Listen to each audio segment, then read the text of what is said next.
साधारण से वनवासी पुरुष को आप क्यों प्रणाम कर रहे हैं?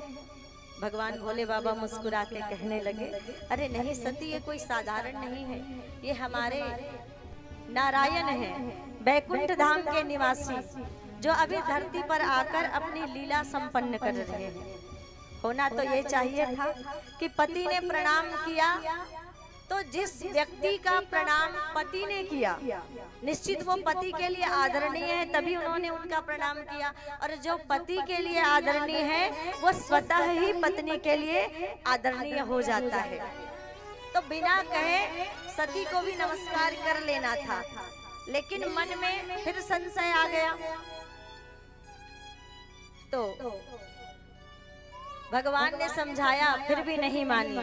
तो भगवान ने कहा, जाओ तुम्हारे मन अति संदेह का तो किन जाई परीक्षा ले। क्या कहा? सती, अगर जो तुम्हारे मन अति संदेह, अगर तुम्हारे मन में फिर भी मेरे वचनों पर विश्वास नहीं है और मेरे कहने के पश्चात भी तुम्हारे मन में अगर थोड़ा सा भी संदेह है, तो जाओ परीक्षा ले लो। जो तुम्हारे मन अति संदेह तो किन जाई परीक्षा ले। लेकिन आगे और एक बात कह दी, बहुत सुंदर बात कही भोले बाबा ने कि परीक्षा तो लेना सती, लेकिन जैसे मिटे मोह भ्रम भारी। क्या कहा? जैसे मिटे मोह भ्रम भारी, करहु सो जतन विवेक विचारी। क्या कहा? करहु सो जतन विवेक विचारी। जो भी कार्य करना विवेक सम्मत कार्य करना, सोच समझ कर करना सती, नहीं तो बाद में पछताना पड़ेगा। बिना विचारे जो करे सो पाछे पछताए। हम भी बहुत सारे ऐसे कार्य हैं जिनको बिना सोचे कर लेते हैं और बाद में सिर पकड़ के रोते रहते हैं, ये काम नहीं करना था, ये बात नहीं बोलनी थी। इसीलिए बार बार कहा जाता है कि किसी भी कार्य को करने के बाद ना सोचे, उस कार्य को करने से पहले सोचे, किसी बात को बोलने से पहले सोचे। कहा, करे हो सो जतन विवेक विचारी। जो भी कार्य करना विवेक सम्मत कार्य करना। और सीता का रूप बना लिया और चली गई परीक्षा लेने। दूर से ही भगवान ने पहचान लिया। कहो बहोरी कहाँ वृषकेतु। भगवान राम की नजर दूर से ही सती पर पड़ी, जिन्होंने सीता का रूप बनाया था। इससे पहले कि सती कुछ कहती, भगवान राम ने स्वयं कह दिया, कहाँ बहोरी, कहो बहोरी कहाँ विषकेतु।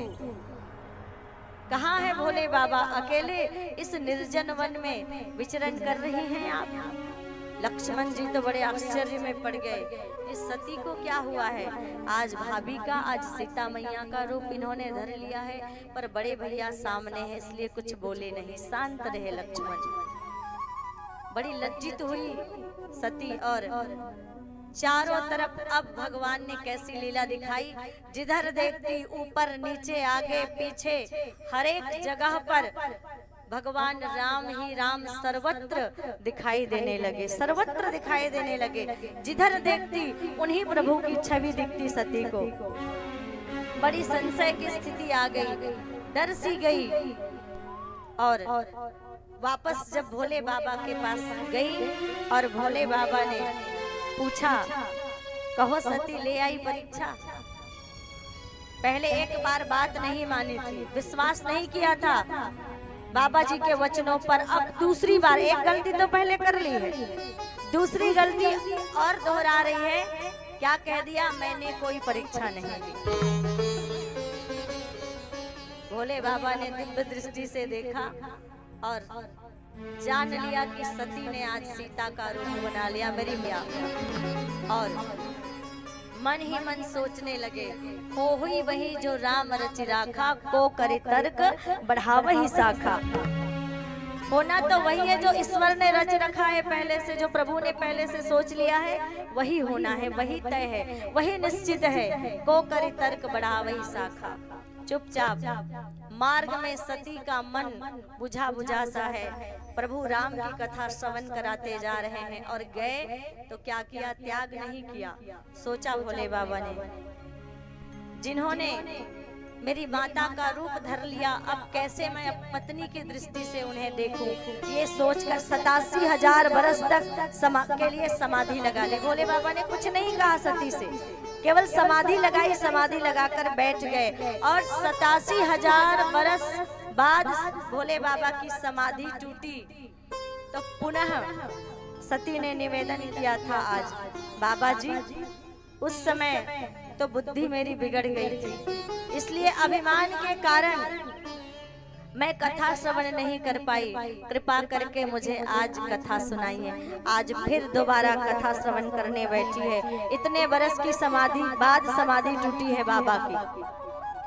और अब क्या देखा, जिनका कथा में मन नहीं होता ना, वो क्या करती हैं, कभी आगे देखती हैं, कभी पीछे देखती हैं, कभी उधर देखेंगे, कभी इधर। जिनका कथा में मन नहीं लगता,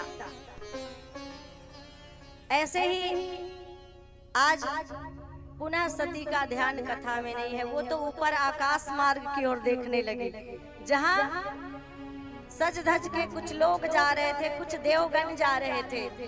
फिर भोले बाबा से पूछा, ये सज धज के सारे देवगण कहाँ जा रहे हैं भोले बाबा? बोले तुम्हारे पिता दक्ष ने यज्ञ का आयोजन किया है और सभी को निमंत्रण दिया है, बस वहीं जा रहे हैं यज्ञ में भाग प्राप्त करने। सती कहने लगी, हम भी चलेंगे। भोले बाबा कहते हैं, हम निमंत्रित नहीं है सती, इसलिए हम नहीं जाएंगे। लेकिन सती मानी नहीं। दोबारा भोले बाबा ने समझाया, कहीं देखा हर जतन बहु रहे न दक्ष कुमारी। कहते हैं कई प्रकार से समझाया भोले बाबा ने, अनाहूत हो सती, निमंत्रण नहीं मिला है इसलिए जाना मत। अगर जाओगी तो हो सकता है वहां तुम्हारा अपमान हो जाए। पर सती ने कई बहाने बनाए, हो सकता है काम काज ज्यादा रहा होगा, पिता भूल गए हो, या निमंत्रण भेजा होगा उन्होंने, हम तक पहुंच नहीं पाया होगा। कई प्रकार का तर्क लगाया उन्होंने और कहने लगी, हो सकता है हमारे पास कुछ भी नहीं है। कहते हैं ना, कुछ नहीं है, हम कैलाश पर्वत में रहते हैं, न महल है, न धन है, न रुपया है, न पैसा है, हमारे पास कुछ भी वैभव नहीं है, इसीलिए हमारे पिता ने हमको निमंत्रित नहीं किया होगा। तो भगवान भोले बाबा कहते हैं कि सती तुम्हें ऐसा लगता है कि तुम्हारे पास अगर सारा वैभव होता तो तुम्हारे पिता तुम्हें बुलाते। तो लो दिए मुख्य गण संग तव विदा किन्न त्रिपुरारी। भगवान ने बहुत सारे गणों को प्रकट किया और बहुत सारे वैभव के साथ जो है सती को उनके पिता के घर भेज दिया, मना किया। आज दोबारा बात नहीं मानी। इतने बरस समाधि लगाई थी, उसके बाद भी आज दोबारा पुनः वही गलती दोहरा रही है सती, दोबारा बात नहीं मान रही हैं। और चली गई पिता के घर, लेकिन वहां जाते ही पिता भवन जब गई भवानी, दक्ष त्रास काहू न सन्मानी। कहते हैं किसी ने उनकी कुशलता नहीं पूछी, केवल उनकी माता सादर भले ही मिली एक माता, केवल उनकी माता मिली, कुछ बहनें आकर मुस्कुरा गई, बस इतना ही। सबके लिए यज्ञ में भाग की व्यवस्था है, पर भोले बाबा के लिए कोई व्यवस्था नहीं है। अपने पति का अनादर जानकर आज सती ने योगा अग्नि से अग्नि प्रकट की, योग के द्वारा अग्नि प्रकट की और उसी अग्नि में अपने आप को जलाकर भस्म कर दिया। तब कुछ गण भोले बाबा के पास आए, गणों ने समाचार दिया भोले बाबा शांत रहे।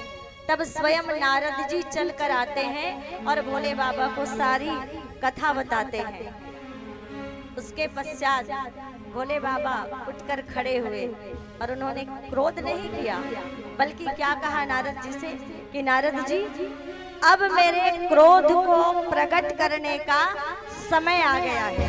क्यों? क्योंकि अब दक्ष का अभिमान सर चढ़कर बोल रहा है। भोले बाबा तुरंत क्रोधित नहीं हुए। कौन है भोले बाबा?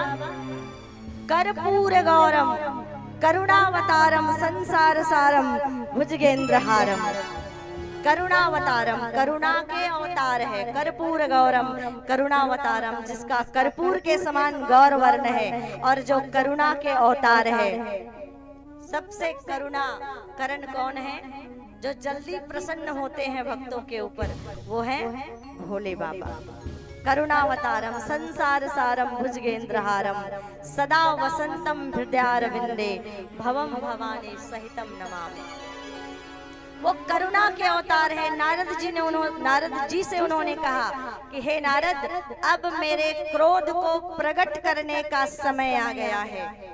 और कैसे क्रोध को प्रकट किया और किस लिए क्रोध को प्रकट किया? कि दक्ष का अभिमान अब सर चढ़ के बोल रहा है, और व्यक्ति के अंदर जब अभिमान आ जाता है तो वही अभिमान उसके विनाश का कारण होता है, वही अभिमान। इसीलिए ये काम, क्रोध, लोभ, मोह और अहंकार, ये व्यक्ति के 5 शत्रु हैं। जो हमें, ये 5 शत्रु हैं जो हमें परमात्मा के चरणों तक पहुंचने के लिए रोकती है। जब तक हम इन 5 शत्रुओं का दमन नहीं करेंगे, जब तक हम अपने अहंकार को नहीं छोड़ेंगे, अपनी कामनाओं का त्याग नहीं करेंगे, अपने अंदर का लोभ, और लोभ को तो पाप का बाप कहा गया है। लोभ को, लालच को पाप का बाप कहा गया है। और व्यक्ति लालच के कारण ना जाने कितने और कैसे कैसे कर्म करता है। और कलयुग के लोगों का तो और भी मत पूछिए।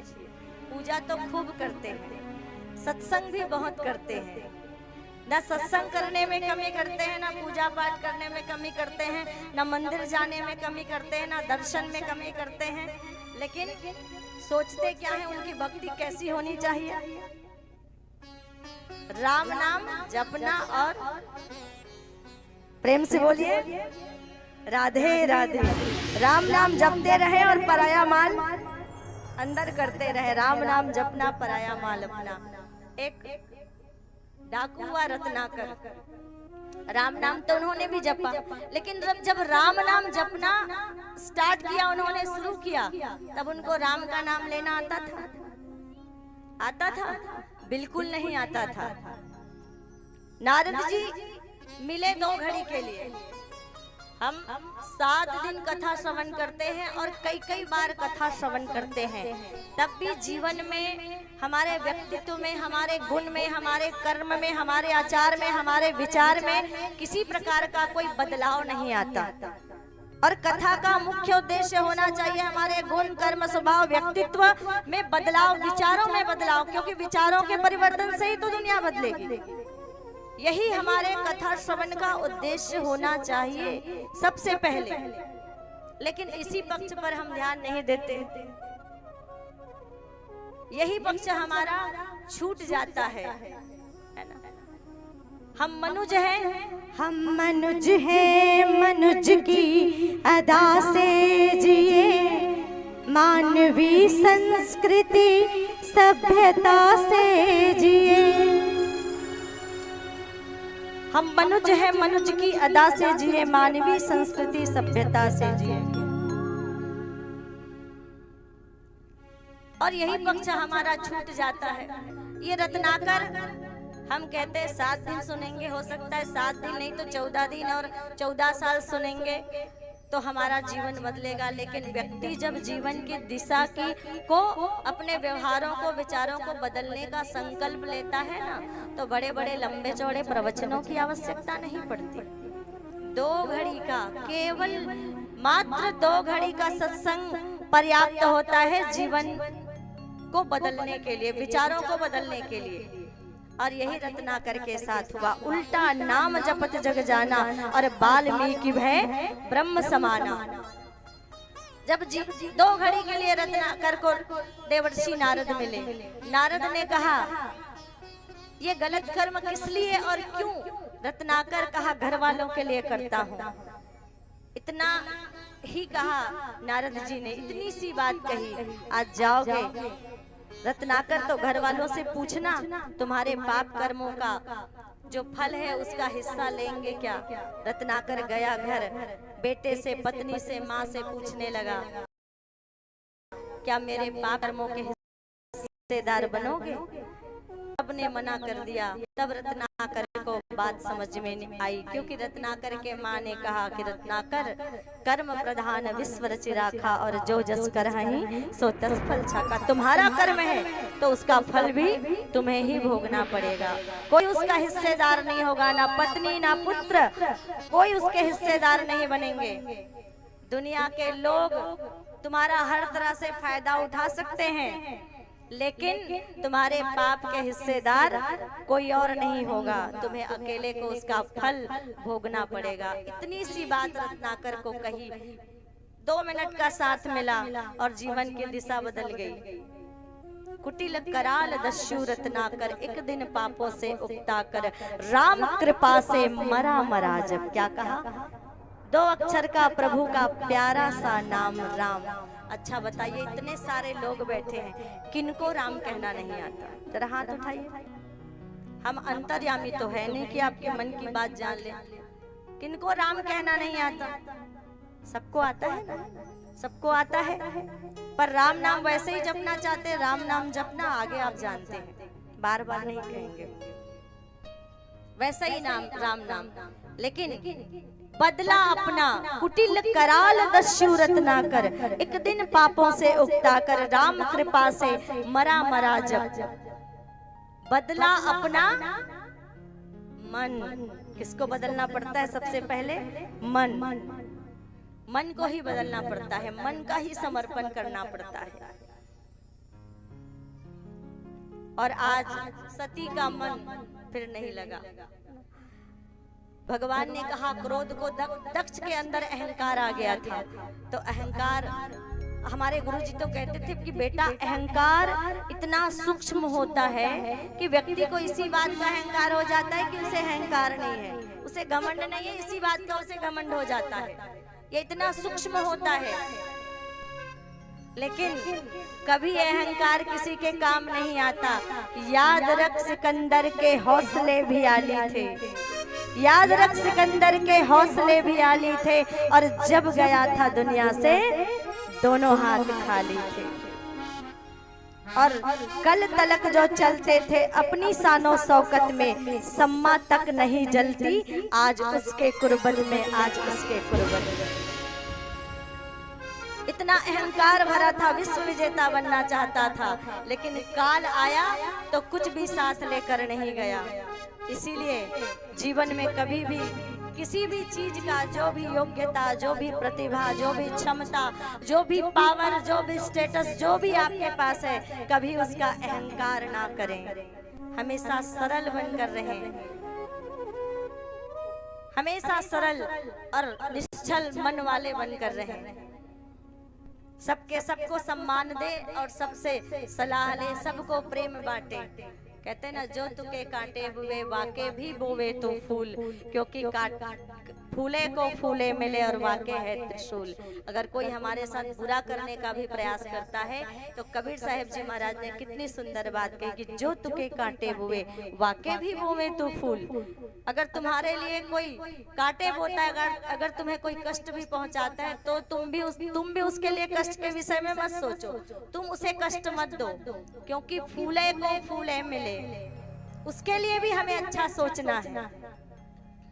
तो आज दक्ष का अहंकार उसका सर चढ़कर बोल रहा था, इसीलिए भगवान भोले बाबा ने अपने क्रोध को प्रकट करते हुए अपने सिर से एक छोटा सा केस उखाड़ा, जमीन पे पटका, वीरभद्र नाम का गण प्रकट हुआ। और उस वही वीरभद्र नाम का जो गण है वो दक्ष की सभा में पहुंचते हैं। गणों के द्वारा यज्ञ को रोक दिया जाता है। भृगु आदि मुनियों को भोले बाबा आते हैं तो उनको दंड देते हैं। और ये वीरभद्र ने क्या किया, जो दक्ष का अहंकार रूपी सिर था, उस अहंकार रूपी सिर का वो नमन करते हैं। और सभी देवताओं के निवेदन पर फिर भोले बाबा दक्ष के सिर पर बकरे का सिर लगाते हैं। बोलिए महादेव की जय। और इस प्रकार भोले बाबा सती के जलते हुए शरीर को अपने हाथों में उठाकर निकल पड़ते हैं और सती का जलता हुआ शरीर रास्ते में गिरता जाता है जल जल कर। और जहाँ जहाँ पर सती का शरीर गिरा वहाँ वहाँ एक योगिनी शक्ति पीठ बन गई, जहाँ पर लोग आज दर्शन करने जाते हैं और दर्शन करके अपनी मनोकामनाओं को पूरा करते हैं।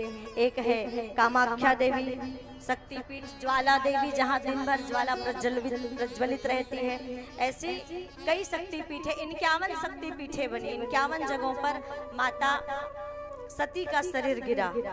और आगे कथा में आते हैं तो स्वयंभू मनु की 3 बेटियां, तीनों का चरित्र आपने श्रवण किया, आकृति, देहूति और प्रसूति, तीनों का चरित्र आपने श्रवण किया। उनके 2 बेटे, बड़े बेटे का नाम उत्तानपाद और छोटे बेटे का नाम प्रियव्रत। आइए उत्तानपाद के चरित्र को श्रवण करते हैं। ये उत्तानपाद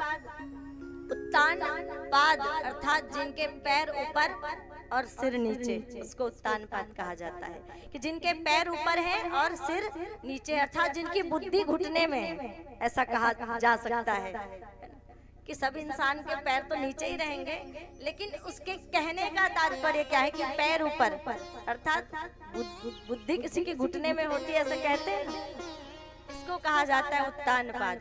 और हर एक उत्तानपाद की 2 रानी, एक सुरुचि और एक सुनीति। सुनीति बड़ी रानी, सुनीति अर्थात जो वैदिक रीति नीति के आधार पर जीवन जिए, उसको सुनीति कहा जाता है। और सुरुचि अर्थात सुनो सबकी पर करो मन, सुने तो सबकी पर करते स्वयं अपने मन की है, उसे सुरुचि कहा जाता है।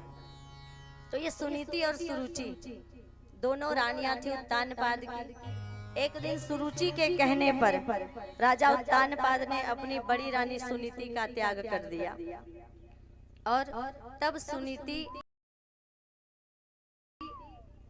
के बाहर एक पर्णकुटी में रहा करती थी। और उस समय वह गर्भवती थी जब राजा ने उसका त्याग किया। संतों के साथ रहती और संतों के साथ रहकर सत्संग किया करती और ऐसे उनका दिन व्यतीत हो जाता।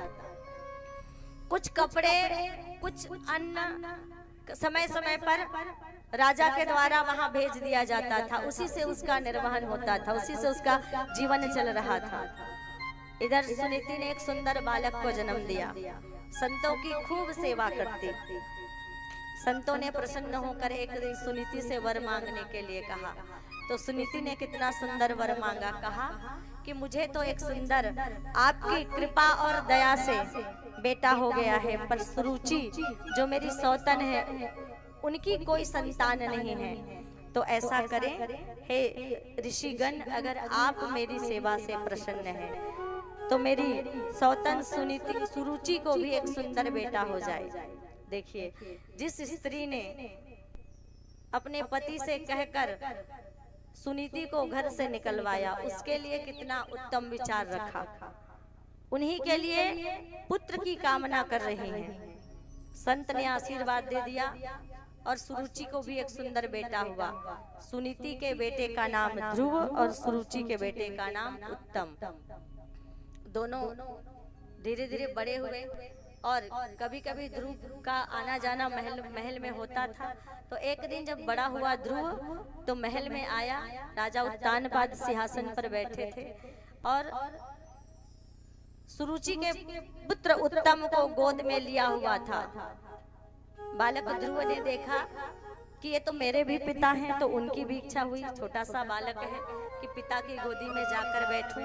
और जैसे ही जाके पिता की गोदी में बैठने लगा, उधर से सुरुचि आई, ध्रुव का बाह पकड़ा और खींच के उतार कर कहने लगी, अरे ध्रुव, अगर तू पिता की गोदी में बैठना चाहता है तो जा पहले नारायण की तपस्या कर, वन में जा, वन में जाकर नारायण की तपस्या कर, और जब नारायण प्रसन्न हो जाएंगे तब उससे वरदान मांगना कि अगली बार तुम मेरे गर्भ से, सुनीति के नहीं, मेरे गर्भ से उत्पन्न हो, और तब जब तुम मेरे गर्भ से उत्पन्न होगे तभी तुम अपने पिता की गोदी में बैठने के अधिकारी होगे। बालक ध्रुव रोते रोते आया। इधर सुखदेव जी महाराज राजा परीक्षित से कहते हैं, देख रहे हो राजन, आज ये सुरुचि ने अभिमान के कारण अपने गर्भ को बड़ा बताया और भगवान को छोटा बता दिया। भगवान को कैसे छोटा बताया? बोले परीक्षित, ये बताओ लोग भगवान की तपस्या क्यों करते हैं? जन्म और मृत्यु के चक्कर से छूटने के लिए लोग नारायण की तपस्या करते हैं। निर्वाण को प्राप्त करने के लिए, मोक्ष को प्राप्त करने के लिए लोग भगवान की तपस्या करते हैं। और ये सुरुचि कह रही है कि गर्भ में आने के लिए, जिस गर्भ से बचने के लिए लोग नारायण की तपस्या करते हैं, उसी गर्भ को बड़ा बताया और कहा कि गर्भ में आने के लिए नारायण की तपस्या करो। रोते रोते बालक ध्रुव जो है वो अपनी माँ के पास जाके कहता है, माता, सुरुचि माता का अमंगल हो जाए, एक दिन जब मैं बड़ा होऊंगा ना तो उससे बदला लूंगा। तो सुरुचि माता क्या कहती है? माम मंगलम तात परे सोमस्था भुनक्ते जनो यत्पर दुखस्तता सत्यम सुरुच्या विहितं भवान में यद दुर्भगाया उदरे गृहत। कहते हैं माम मंगलम तात परे सोमस्था, कि हे ध्रुव, हे पुत्र, कभी भी स्वप्न में भी किसी के अमंगल की कामना मत करो। और क्या कहा? बड़े होकर बदला लोगे। कभी भी ये विचार मत करना कि किसी से बदला लोगे तुम। स्वप्न में भी विचार मत करना किसी के अमंगल की। और कितनी सुंदर बात कही है, ये तुम्हारा दुर्भाग्य है ध्रुव कि तुमने मुझ अभागन के गर्भ से जन्म लिया है, जिसका त्याग उसके पति ने कर दिया है। यद दुर्भगाया उदरे गृहत, तुमने उस स्त्री के गर्भ से जन्म लिया है जिसका त्याग उसके पति ने कर दिया है। और क्या कहती है?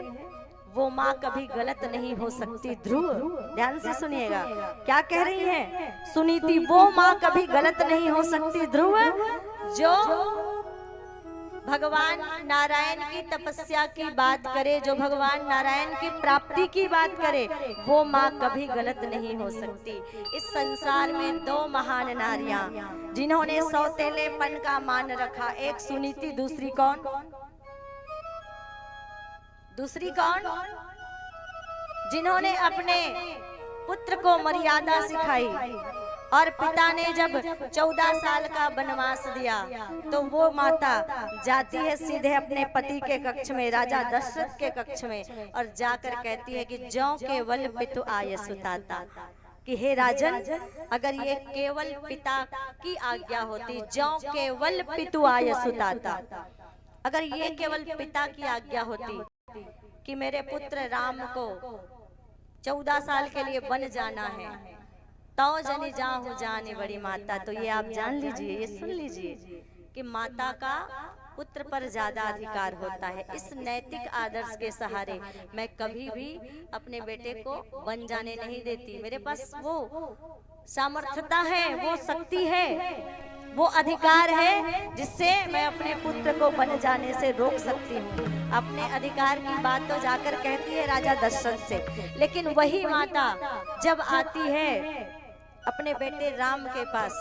तो क्या कहती है? बेटा राम, जौ पितु मातु कहूं वन जाना, तौ कानन सत अवध समाना। कि ये माता और पिता की आज्ञा है, और माता पिता की आज्ञा का अगर पालन करोगे तो ये तो एक अयोध्या है राम।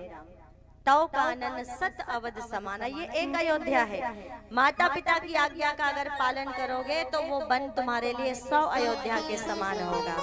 ऐसी सुंदर संस्कार देकर, शिक्षा देकर, मर्यादा सिखाकर, मर्यादा पुरुषोत्तम बनाकर भगवान बनाने वाली कौन थी? उसकी माँ कौशल्या थी। तो सौतेलेपन का मान रखने वाली दो महान नारियां, एक सुनीति और दूसरी कौशल्या। भारत की जो आर्य नारियां थी वो नर रत्नों को जन्म देने वाली थी। इतने रत्न दिए हैं कैसे, जिससे देश महान है, और भारत की परिवार व्यवस्था उन रत्नों की खान है। भारत की परिवार व्यवस्था उन रत्नों की खान है। इतने रत्न दिए हैं कैसे, जिससे देश महान है। हमारे देश का नाम भारत पड़ा, किस लिए? 3 भरत हमारे देश में हुए, 3 महान भरत हमारे देश में हुए। एक की कथा तो थोड़ी देर बाद आप सुनेंगे। एक भरत ज्ञान मार्गी, एक भरत भक्ति मार्गी और एक भरत कर्म मार्गी। ज्ञान, भक्ति और कर्म मार्गी तीनों भरत महान हुए। ज्ञान मार्गी भरत की कथा आप सुनेंगे, जड़ भरत की आगे। भक्ति मार्गी भरत प्रभु श्री राम जी के अनुज भरत जी महाराज, और कर्म मार्गी भरत शकुंतला दुष्यंत नंदन भरत, जो सी सावक के साथ खेला करते थे और उनके दांत गिना करते थे। जो कर्म मार्गी थे, जिन्होंने कर्म का पथ अपनाकर महान कर्म किया, और उनके इन कर्म, ज्ञान और भक्ति के कारण हमारे देश का नाम भारत पड़ा। इतने रत्न दिए हैं कैसे। तो भारत की जो आर्य नारियां थी ना, वो नर रत्नों को जन्म देने वाली थी। और बच्चों की प्रथम गुरु कौन? माँ। बच्चों की प्रथम गुरु कौन है? माँ है। माँ चाहे तो अपने, अब हम बहनों से कहेंगे, ध्यान से सुनिएगा। माँ चाहे तो बच्चे को भगवान बना सकती है, और माँ चाहे तो बच्चे को शैतान बना सकती है। सुंदर शिक्षा और संस्कार देकर कौशल्या ने अपने बेटे को क्या बना दिया? भगवान बना दिया। निश्चित भगवान राम भगवान बने, लेकिन उनको भगवान बनाने के पीछे, मर्यादा सिखाने के पीछे, संस्कार देने के पीछे किसका श्रेय है, किसका हाथ है? उसकी माँ का हाथ है। प्रातः काल उठी के रघुनाथा, मात पिता गुरु नावहि माथा। ये किसने सिखाया होगा? वैसे तो वो तीनों लोक के स्वामी हैं, पर उन्होंने भी इस धरती पे जब वो आए तो उनको भी किसका माध्यम लेना पड़ा, किसका सहारा लेना पड़ा? धरती पर लीला करने के लिए एक माँ का सहारा लेना पड़ा ना। माँ की गोदी का सहारा लेना पड़ा, माँ के आंचल का आश्रय लेना पड़ा। चाहे वो कृष्ण हो, चाहे वो राम हो, चाहे कुछ भी हो, सबको माँ का आश्रय लेना पड़ा। और एक माँ ऐसी थी जो बेटा छोटी छोटी गलतियां करता, किताब कॉपी स्कूल में जाके किसी की चोरी करके आता, तो कभी मना नहीं करती। एक दिन ऐसा करते करते बेटा गलतियों को सह मिलता गया। माँ ने कभी रोका नहीं, टोका नहीं, फांसी की सजा हो गई, बड़ा डाकू बन गया। जब उसको फांसी की सजा हुई, जेलर ने जेल में आग, सत्य घटना है ना, ये कोई कहानी नहीं है, ये सत्य घटना है।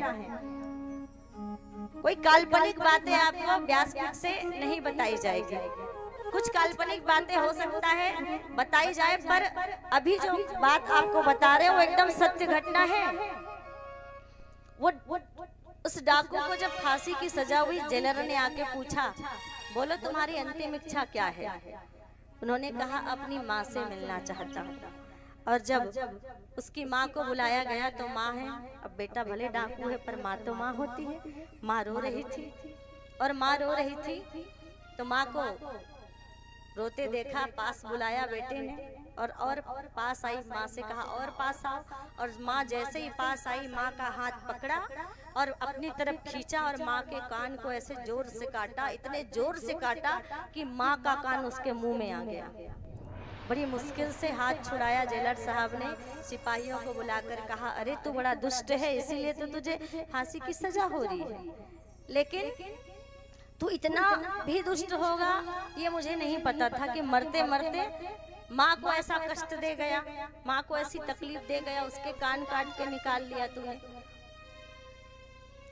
तुझे तो फांसी से बड़ी भी अगर कोई सजा होती ना, तो वो सजा तुम्हें मिलनी चाहिए थी। वह डाकू रोते रोते बोला कि जेलर साहब, आज जो फांसी की सजा मुझे हो रही है ना, वो मुझे नहीं, मेरी माँ को होनी चाहिए। क्यों?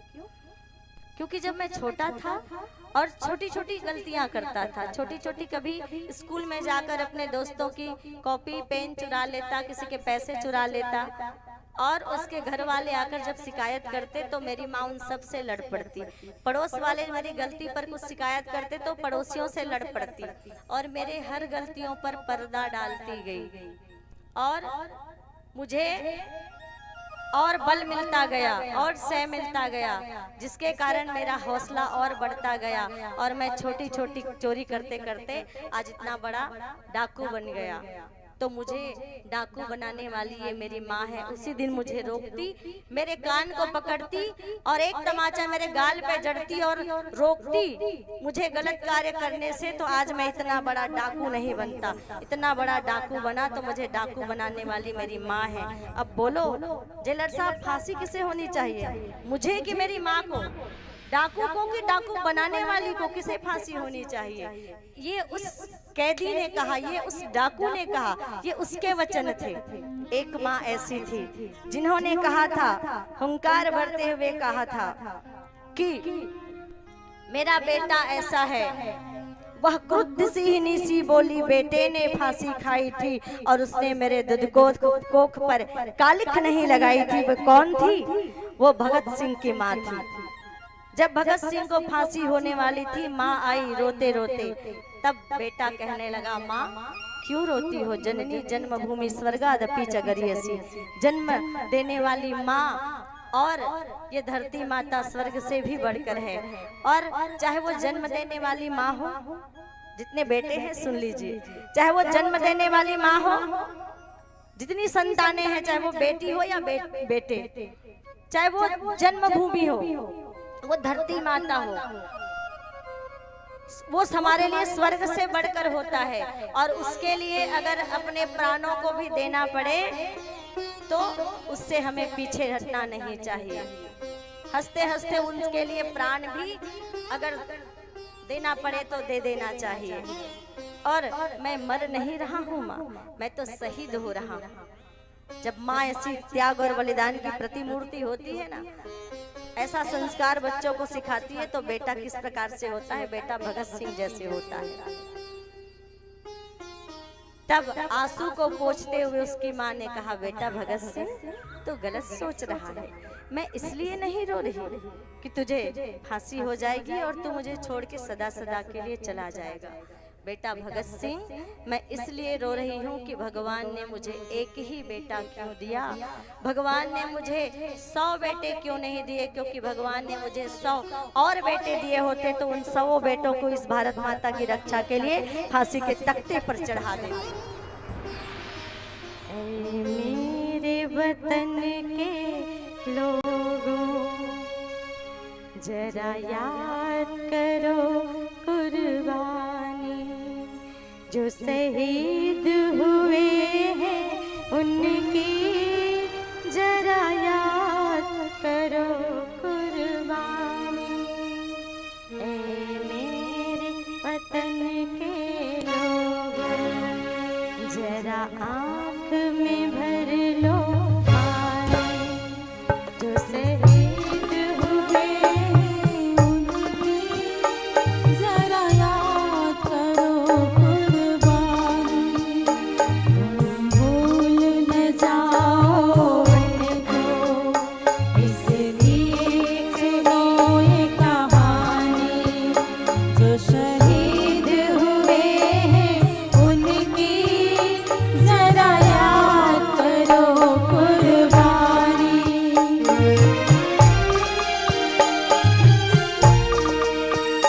जब घायल हुआ हिमालय, खतरे में पड़ी आजादी, जब तक थी सांस लड़े वो, जब तक थी सांस लड़े वो, फिर अपनी लाश बिछा दी, संगीन पे धर कर मारा, सो गए अमर बलिदानी, जो शहीद हुए हैं उनकी जरा याद करो कुर्बानी।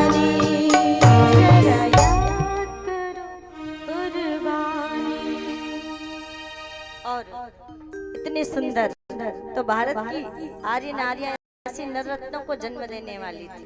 और बच्चे को संस्कार कब से देना चाहिए? बच्चे को संस्कार हम सोचते हैं अभी तो बच्चा छोटा है, महीने 2 महीने का, फिर उसके बाद साल भर का, फिर उसके बाद 4 साल 5 साल, तब भी हमारा ध्यान नहीं होता कि हम उनको संस्कार दें, उनको कुछ अच्छी बातें सिखाएं। लेकिन बाल मनोविज्ञान ये कहता है कि बच्चे की सबसे ज्यादा माएँ जितनी है, ध्यान से सुनिएगा, आपके लिए बहुत महत्वपूर्ण बात है। अगर आप चाहते हैं कि आपके घर में ध्रुव जैसे बच्चे आए, आपके घर में प्रहलाद जैसे, भरत जैसे, राम और लक्ष्मण जैसी संतानें आए, तो ध्यान से सुनिएगा इस बात को। इसको विज्ञान ने भी सिद्ध किया है। बाल मनोविज्ञान ये कहता है कि बच्चे की सबसे ज्यादा सीखने की क्षमता तब होती है जब वो माँ के गर्भ में होता है। एक कहूड़ ऋषि हुए, रोज सुबह शास्त्र को पढ़ते थे, तो उनकी पत्नी बाजू में सुनने बैठती थी, श्रवण करने बैठती थी। एक दिन कहूड़ ऋषि शास्त्र को पढ़ रहे थे तो आवाज आई, कहने लगे, पिताजी आप शास्त्र को गलत पढ़ रहे हैं। ये गलती कौन निकाल सकता है? जो उस बात को जानता है वही गलती निकाल सकता है। बोले पिताजी आप ऐसे 2-3 बार आवाज आई, फिर वो पढ़ने लगे, इधर उधर देखा, कहूड़ ऋषि ने कोई नहीं दिखे, फिर पढ़ने लगे। फिर कहा आपने शास्त्र को पढ़ने में अशुद्धता कर दी।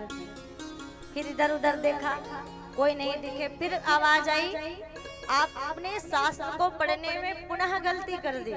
तब उन्होंने अपनी दिव्य दृष्टि से देखा तो कौन बोल रहा था? बाजू में पत्नी बैठी थी जो कि गर्भवती थी, और जो गर्भ में बालक था वही बोल रहा था। और 8 गलतियां निकाली कहूड़ ऋषि की। कहूड़ ऋषि अपने पुत्र की विद्वता पर प्रसन्न हुए कि जन्म लेने से पहले ही इतने विद्वान कि उन्होंने शास्त्र को रट लिया है, शास्त्र का ज्ञान अर्जित कर लिया है, लेकिन अपनी गलती कोई निकाले किसको अच्छी लगती है? बताओ भला। कोई गलती निकाले अच्छी लगेगी? दुश्मनी हो जाएगी, आपस में लड़ाई हो जाएगी। इनको भी बात अच्छी नहीं लगी, अपने खुद के बेटे को श्राप दिया। क्या कहा? 8 गलतियां निकाली है ना मेरी, जाओ 8 जगह से टेढ़े मेढ़े हो जाओ। और पैदा हुए तो शरीर 8 जगह से टेढ़ा मेढ़ा। नाम पड़ा अष्टावक्र जी महाराज। अष्ट मने 8, वक्र मने टेढ़ा मेढ़ा। राजा जनक और अष्टावक्र जी महाराज के बीच में संवाद होता है। अष्टावक्र गीता जिसका नाम हुआ, ऐसे आत्मज्ञानी अष्टावक्र जी महाराज जन्म से पहले ही ब्रह्मज्ञानी थे। और चलो इनको जाने ना जाने, बहुत माताएं इनको नहीं जानती होगी, लेकिन अभिमन्यु को तो सब लोग जानते हैं ना। कौन है अभिमन्यु? अर्जुन और सुभद्रा का बेटा। चक्रव्यूह भेदन कहाँ से सीखा इन्होंने? माँ के गर्भ में जब थे तभी अर्जुन सुभद्रा को चक्रव्यूह भेदन की कथा बता रहे थे। तो कहने का तात्पर्य ये है कि माता जब गर्भवती होती है, एक स्त्री जब गर्भवती होती है, तो उसके आसपास का जैसा वातावरण होता है, जैसा वो आचरण करती है, जैसा उनका व्यवहार होता है, उन सब का प्रभाव उस गर्भस्थ शिशु के ऊपर पड़ता है। इसीलिए पहले की माताएं जब गर्भवती होती थी तो गीता का पाठ करती थी, रामायण का पाठ करती थी, भागवत का पाठ करती थी, अच्छे संत साहित्यों का अध्ययन करती थी, ताकि उस बच्चे को गर्भ से ही अच्छा संस्कार मिले और वह गर्भ से ही तेजस्वी बनकर जन्म ले, विवेकशील बनकर जन्म ले। इसीलिए वो ऐसे कर्म किया करती थी। पर आज की बहनें अगर डॉक्टर के पास जाके चेकअप करवा लिया, डॉक्टर ने कह दिया बेड रेस्ट करना है, तब तो मजे ही मजे हैं। क्या कहने, सासू माता बड़ी प्रसन्न है, घर में पोता आने वाला है, घर में पोती आने वाली है। जाओ बहू, डॉक्टर ने कहा है कोई गड़बड़ी ना हो जाए, आराम करो। बहू कमरे में आराम कर रही हैं और समय कैसा है, पहले तो टीवी चालू करने के लिए उठ के जाना पड़ता था, अब तो हाथ में रिमोट है ना, अब तो हाथ में रिमोट। ये बहू रानी बिस्तर में लेटे लेटे चैनल बदल बदल के ना जाने कितने सीरियल देख रही है, कितने पिक्चर देख रही है, और सारा कुछ जो माँ देख रही है, और देखने के बाद जो प्रतिक्रिया माँ के अंदर उत्पन्न हो रही है, वो सारी प्रतिक्रियाएं, वो सारी भावनाएं, वो सब कुछ बच्चा अंदर से ग्रहण कर रहा है और सब कुछ सीख रहा है। ये मैं नहीं, ये हमारे शास्त्र, हमारे ग्रंथ प्रमाणित करते हैं, ये हमारा बाल मनोविज्ञान प्रमाणित करता है कि बच्चा सबसे ज्यादा तब सीखता है जब वो माँ के गर्भ में होता है। इसीलिए आगे अब जिनको भी ऐसी संतान चाहिए कि बुढ़ापे में वो आपका सहारा बने, बुढ़ापे में वो श्रवण कुमार जैसे आज्ञाकारी माता पिता की सेवा करने वाला हो, बुढ़ापे में वो आपको घर से ना निकाले, आपको वृद्धाश्रम की तरफ ना ढकेले। अगर आप ऐसी संतान चाहते हैं तो आपको क्या करना पड़ेगा, आपको उस पुरानी परंपरा को फिर से अपनाना पड़ेगा। सबसे पहले क्या करें, गर्भ जब 3 महीने का हो जाए तो पुंसवन संस्कार कराएं। कौन सा संस्कार? पुंसवन संस्कार कराएं। मनुष्य का पहला संस्कार होता है। किसी भी आप ब्राह्मण को या उसके जानकार को बुला लें और अपना गर्भ की पूजा करवाएं, पुंसवन संस्कार। उसके बाद जो है सत साहित्यों का अध्ययन करें, अच्छे अच्छे महापुरुषों की किताबों को आप पढ़ें, जो महापुरुष आपको पसंद है, जिसको आप अपना आदर्श मानते हैं, उनके चरित्र को आपका चिंतन करें और चिंतन करके उनके ही साहित्यों को पढ़ के ऐसी भावना बनाए कि आपका भी बेटा ऐसे ही सुंदर, सुशील और संस्कारित हो, आपकी संतति भी ऐसे ही संस्कारवान हो, और फिर आप देखिएगा कि आपके घर में भी यह देश था मुकुटमन जब थी महान नारी। नारियों की शक्तियों को यूं ही कम मत समझना। लोग कहते हैं नारियों को, महिलाओं को वेदों का, व्यास का अधिकार नहीं। ऋग्वेद का 10वां मंडल खोलिए और 10वां मंडल खोल कर देखिए कि ऋग्वेद की कितनी सूक्तों को हमारी ऋषिकाओं ने लिखा है। उन सूक्तों की जो ऋषिकाएं हैं वो महिलाएं हैं। लोपामुद्रा जो अगस्त मुनि की पत्नी है, काक्षीवती, अपाला, घोषा, ऐसी कितनी सोमा, इला जो यज्ञ में पारंगत थी, और एक बहुत प्रसिद्ध नाम भारती देवी, जिन्होंने जगत गुरु आद्य गुरु शंकराचार्य को शास्त्रार्थ में पराजित किया था। ऐसी भारती देवी एक से एक बढ़कर वेदों में पारंगत, यज्ञ के कर्म कांडों में पारंगत, हमारी इतिहास में, हमारी आदि काल में महिलाएं हुई है। यह देश था मुकुटमन जब थी महान नारी, तब ज्ञान युद्ध सब में छवि थी पुनीत न्यारी। नारी की शक्तियों को, नारी की शक्तियों को यूं ही नहीं गवा। और कितनी शक्ति बताएं, सुनना चाहेंगे आपके अंदर कितनी शक्ति है। एक बहन जी सुबह सुबह घर में बैठी थी, कुछ सब्जी साफ कर रही थी, बाजू में पति बैठकर अखबार पढ़ रहे थे, और वहीं से अपने पति को आवाज लगाई, सुनते हो? पति ने उसकी तरफ नजर घुमाई, पत्नी ने इशारा किया। इसका मतलब क्या होता है? इधर आई, बोला नहीं, बस इशारा किया। कितना पावर होता है हम आपको बता रहे हैं, बस इशारा किया। पति महोदय उठकर आ गए, क्या है बताओ, कुछ काम है? पत्नी कहती है कुछ नहीं, बस अपनी उंगली का पावर चेक कर रही थी, कितना पावर है, बस इसका पावर चेक कर रही थी, कितना पावर है। बच्चों में तेज भरना था काम देवियों का, बच्चों में तेज भरना था काम देवियों का, पुरुषों से कम नहीं था तब शौर्य नारियों का, पुरुषों से कम नहीं था तब शौर्य नारियों का। सीता शकुंतला को, सीता शकुंतला को मत कैद में बिठाओ, सीता शकुंतला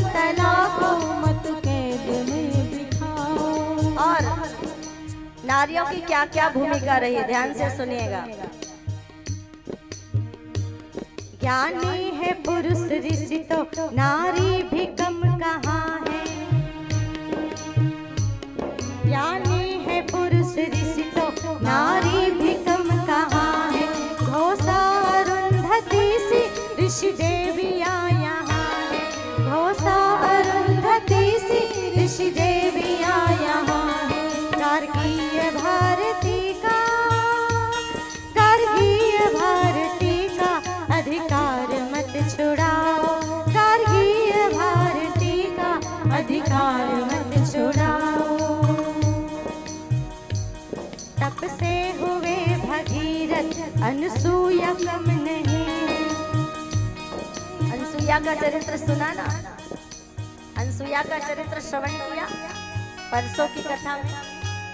तप से हुए भगीरथ अनसुया कम नहीं है। गौरी का तप भुला दो यह न्याय तो नहीं है। गौरी का तप भुला दो यह न्याय तो नहीं है। तो कितनी सुंदर और कितनी अच्छी परंपरा रही है।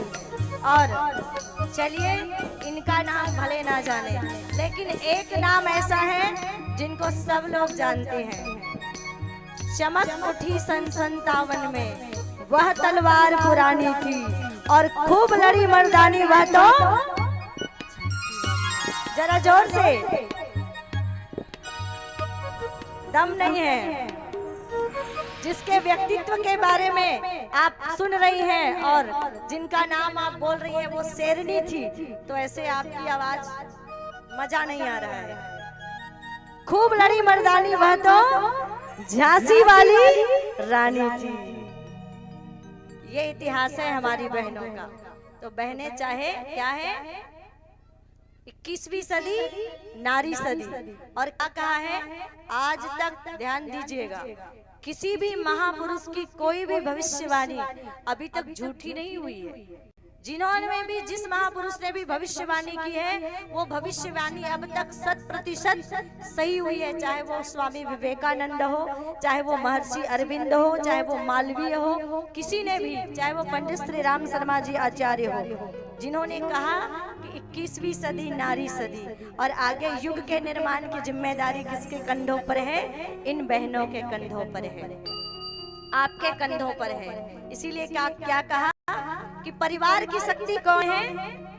परिवार की शक्ति नारी है। समाज की शक्ति दुर्गा शक्ति, गायत्री शक्ति, सीता शक्ति। इसलिए नारियों जागो और अपने आप को पहचानो, अपने आप को पहचानो। और नारी के हैं रूप अनेक, ब्रह्मा विष्णु और महेश। नारी ब्रह्मा की तरह जन्म देने वाली, विष्णु की तरह पालन करने वाली और शिव की तरह सुधारने वाली। इसलिए नारी के कितने रूप? नारी के हैं 3 रूप, ब्रह्मा विष्णु और महेश। इस बात को ध्यान दीजिएगा।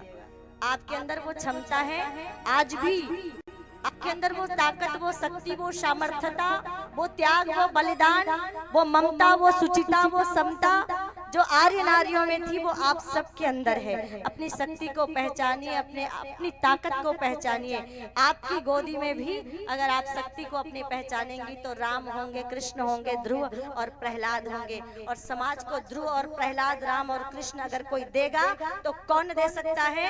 एक माँ दे सकती है, एक माँ दे सकती है। इतने रत्न दिए हैं कैसे जिससे देश महान है।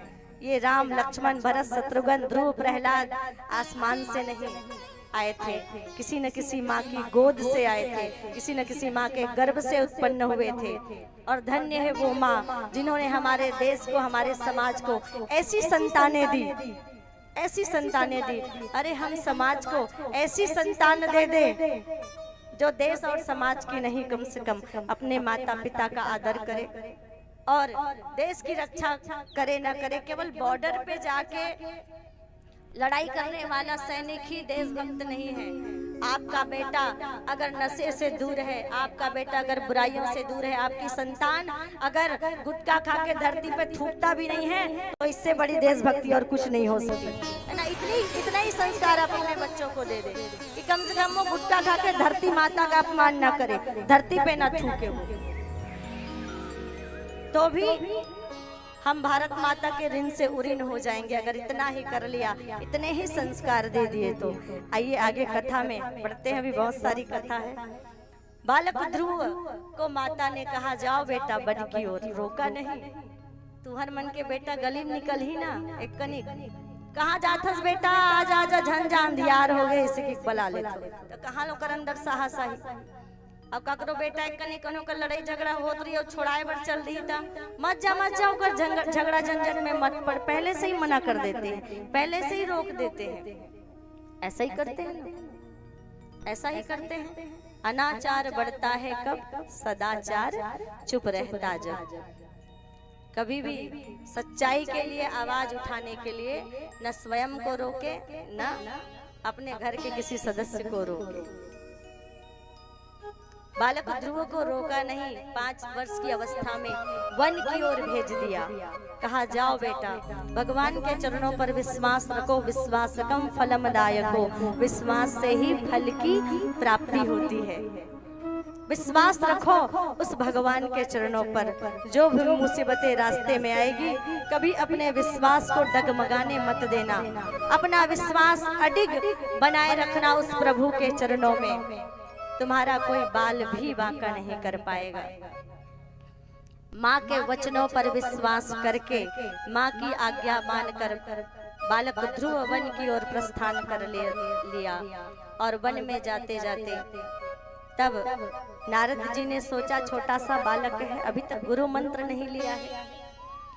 नारद जी आ गए और नारदो देव दर्शन, जिनको भी नारद जी का दर्शन हुआ उनको भगवान का दर्शन निश्चित होता ही है। और आज नारद जी आए, पहले तो परीक्षा ली ध्रुव की। कहा, बेटा ध्रुव वन में जाओगे, बड़े बड़े हिंसक पशु रहते हैं, कैसे करोगे? कहा, भगवान मेरी रक्षा करेंगे, मेरी माँ ने कहा है। बोले, अभी तो घर से खा पी के निकले ध्रुव, जब भूख लगेगी आगे तब कैसे करोगे?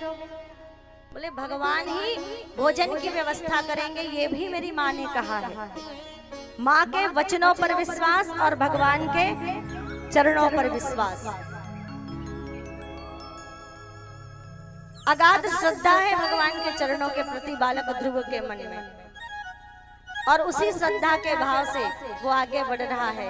कई प्रकार से जांचा परखा नारद जी ने, और जब लगा कि इसका निश्चय, इसका संकल्प बिल्कुल सच्चा है, तो उन्होंने क्या किया? उन्होंने फिर गुरु मंत्र दिया। कहते हैं, गुरु बिन भव निधि तरई न होई, और जो बिरंची शंकर सम होई।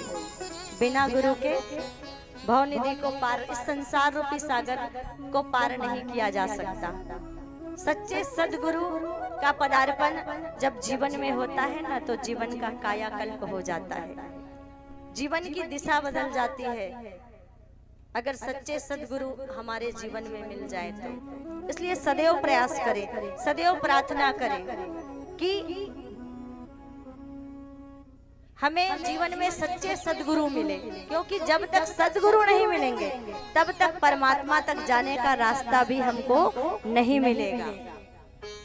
गुरु गोविंद दो खड़े काके लागो पाए, और बलिहारी गुरु आपनो गोविंद दियो बताए। कि गुरु और गोविंद है तो वो गुरु ही है जो हमें उस गोविंद के चरणों तक कैसे पहुंचना है इसका रास्ता बताते हैं, कि कैसे उनके चरणों तक पहुंचा जा सकता है, कैसे उनकी भक्ति पाई जा सकती है। ये बताने वाले संत ही होते हैं, ये बताने वाले गुरु ही होते हैं। और बिना गुरु के जो होते हैं ना, उसको निगुड़ा कहा जाता है। पर ये भी बात कही जाती है कि पानी पियो छान के और गुरु बनाओ जान के। गुरु को बहुत सोच समझ के बनाना चाहिए, सच्चे सदगुरु। सदगुरु बिना किसी को सद्ज्ञान कब मिला है। सद्गुरु बिना किसी को सद्ज्ञान कब मिला है। सद्गुरु बिना किसी को सद्ज्ञान कब मिला है। गुरु से किसी समत का, गुरु से किसी समत का सुमन खिला है। सद्गुरु बिना किसी को सद्ज्ञान कब मिला है। सद्गुरु बिना किसी को सद्ज्ञान कब मिला है। और गुरु क्या है? गुरु पार ब्रह्म ईश्वर, गुरु ही परम पिता है। गुरु पार ब्रह्म ईश्वर, गुरु ही परम पिता है। गुरु ही परम हितैषी, जगवंद्य रचिता है। गुरु ही परम हितैषी, जगवंद्य रचिता है। जगवंद्य रचिता है। इस भाग्य भाव का पथ गुरु से हमें मिला है। इस भक्ति भाव का पथ गुरु से हमें मिला है।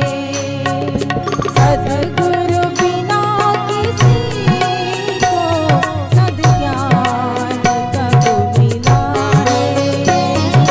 सद्गुरु बिना किसी को सद्ज्ञान कब मिला है।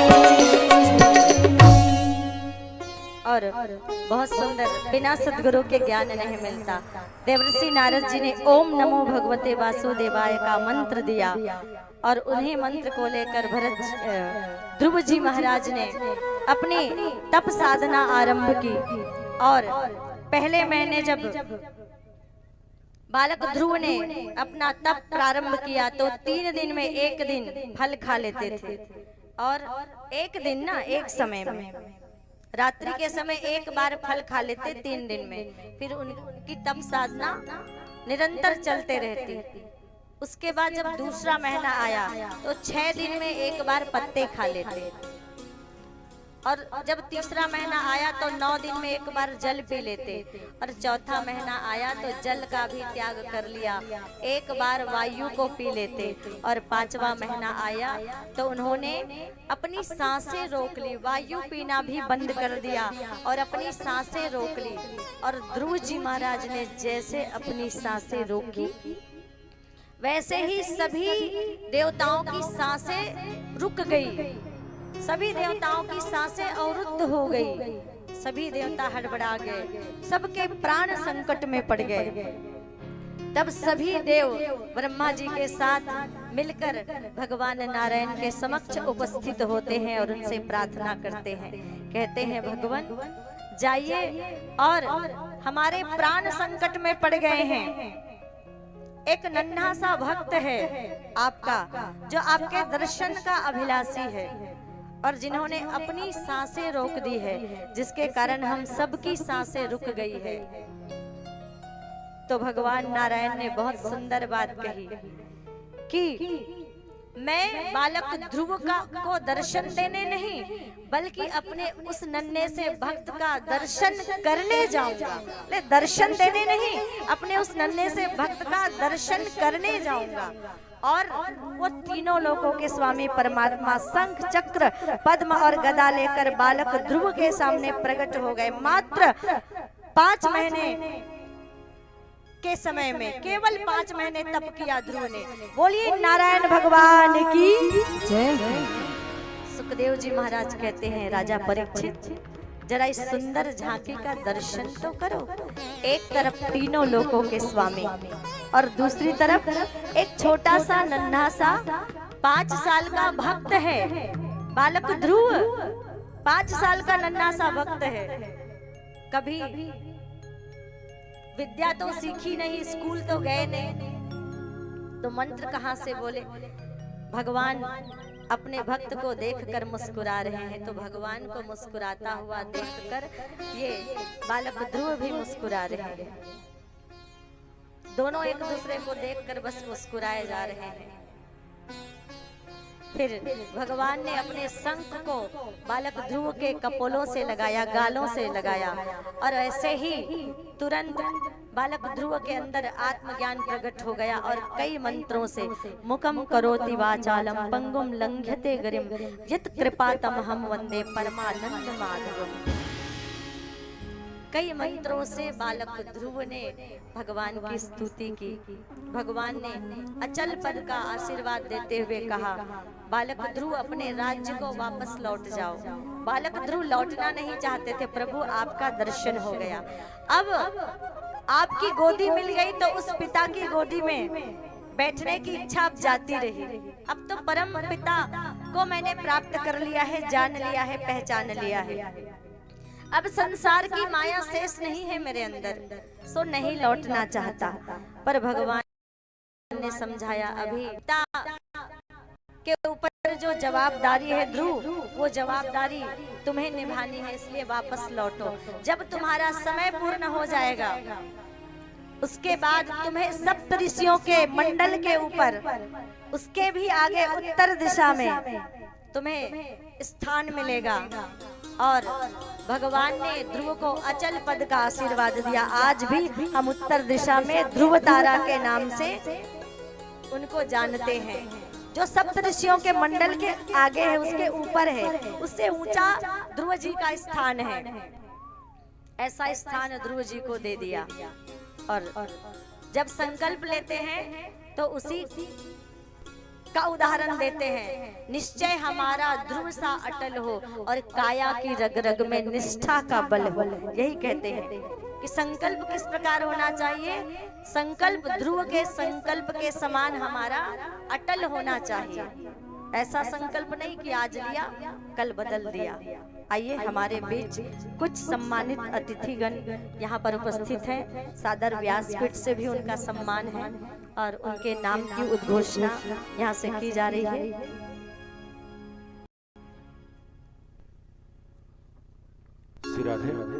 श्री राधे आगंतुक महानुभावों का नाम इस मंच से लिया जा रहा है। उन सभी से मेरा करबद्ध निवेदन, वह सभी महानुभाव आकर के व्यासपीठ पर आसीन भागवत जी को प्रणाम कर व्यास जी से आशीर्वाद प्राप्त करेंगे।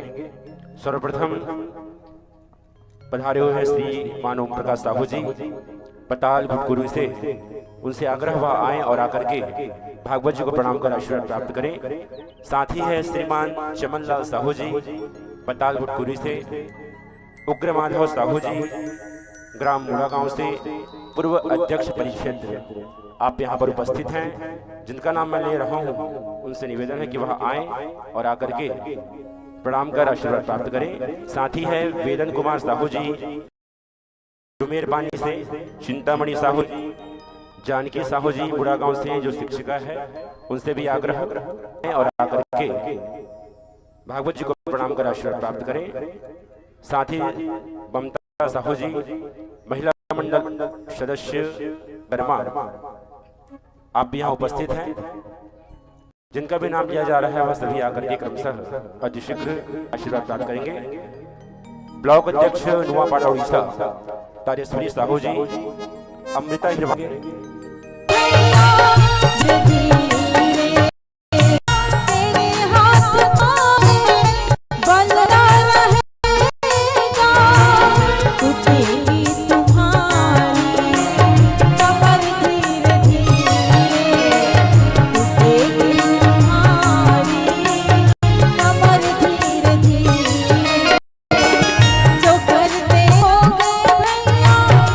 करते रहोगे भैया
जैसी माता से संतान। ध्रुव को तो अचल पद मिला, पर सुरुचि का जो बेटा था उत्तम, कुबेर के बगीचे को उजाड़ा। उदंडता के कारण कुबेर के यक्षों ने उत्तम को मार दिया। आगे ध्रुव के वंश में उनके पुत्र हुए उत्कल, उत्कल के पुत्र हुए वेन, और वेन के पुत्र हुए अंग, और अंग के पुत्र हुए वेन। ये वेन बड़े दुष्ट और उदंडी राजा थे, पाप कर्मों में लिप्त रहते थे। और इनके काल में होता क्या था? गायों का अपमान, संतों का अपमान, वेद शास्त्रों का अपमान, धर्म का अपमान। और श्रीमद् भागवत में कहा गया है, यदा देवेषु वेदेषु गोषु विप्रेषु साधुषु धर्मे मयि च विद्वेष सवा आसु विनश्यति। यदा देवेषु, जहाँ पर देवताओं का अपमान होता हो, वेदेषु वेदों का, गोसु विप्रेषु विप्रों का और गौ माता का अपमान होता हो, वहां पर आप कितने भी धर्म अनुष्ठान करें, किसी प्रकार का कोई भी कर्म कांड, किसी भी प्रकार का कोई भी यज्ञ आयोजन करें, कोई भी कर्म कांड वो फलीभूत नहीं होगा, वहां पर फल देने वाला नहीं होगा, जहां पर वेदों का, गायों का, विप्रों का, साधु संतों का अपमान होता होगा। और यही हुआ राजा वेन के राज्य में। उनके पाप कर्मों के परिणाम स्वरूप पूरी पृथ्वी पर अकाल पड़ गया।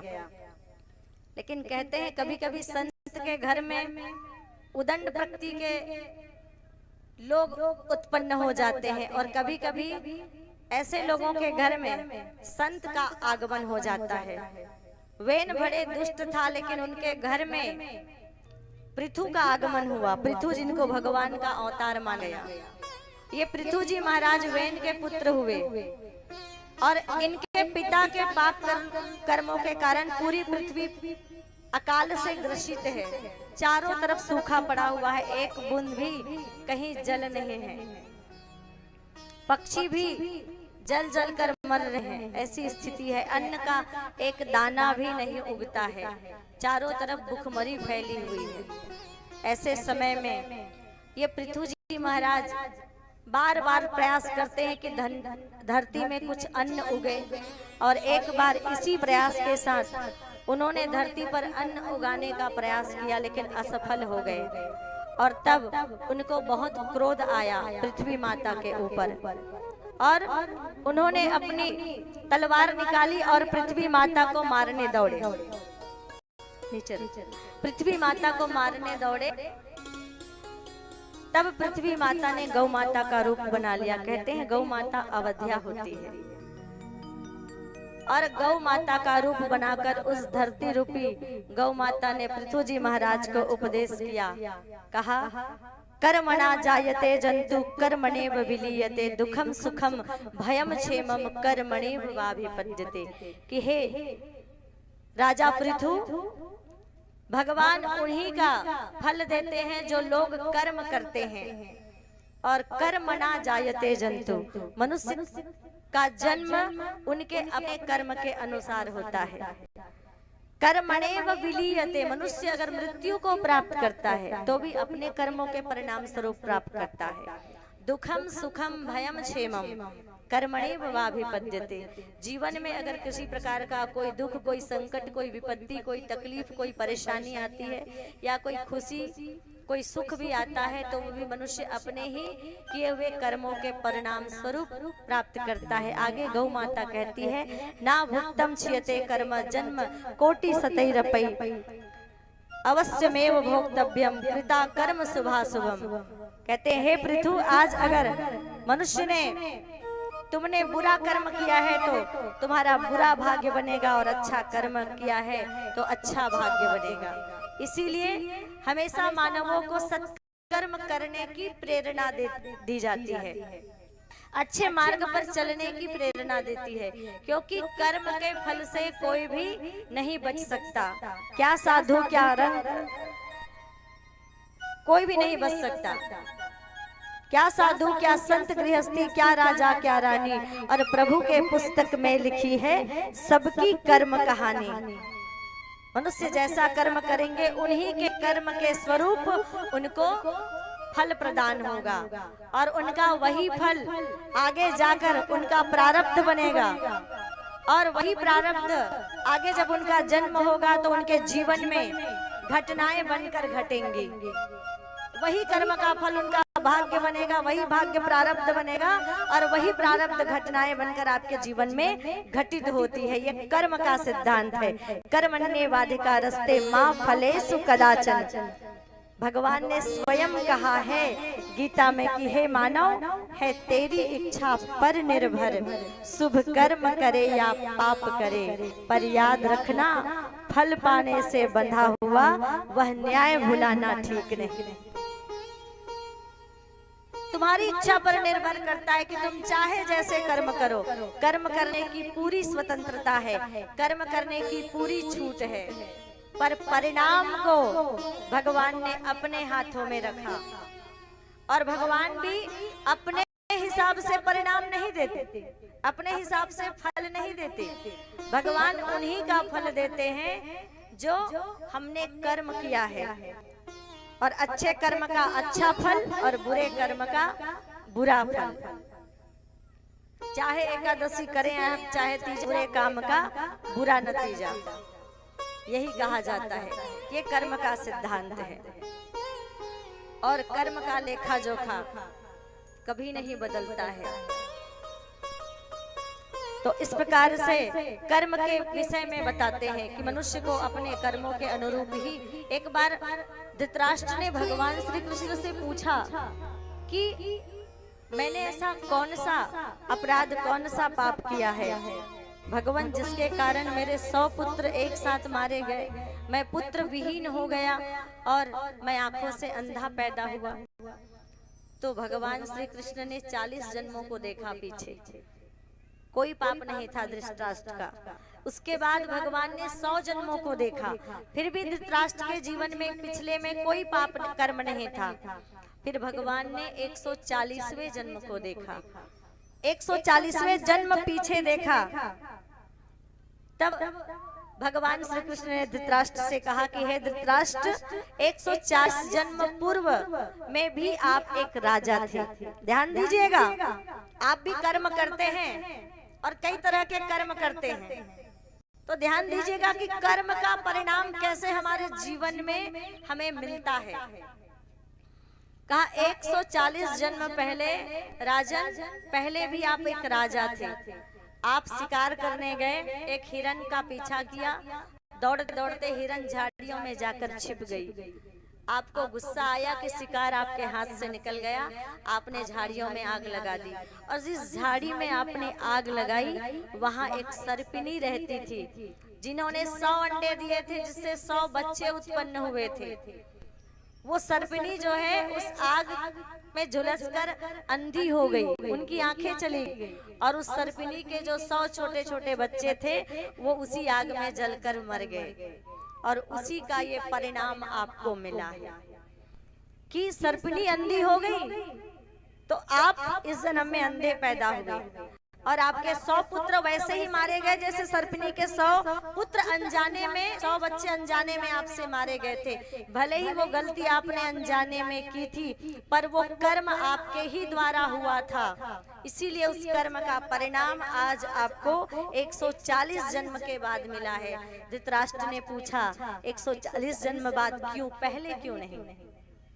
बोले तब तक आपने जितना पुण्य कर्म किया था ना राजन, तो उन पुण्य कर्मों के कारण आपको यह फल जो है नहीं मिल रहा था।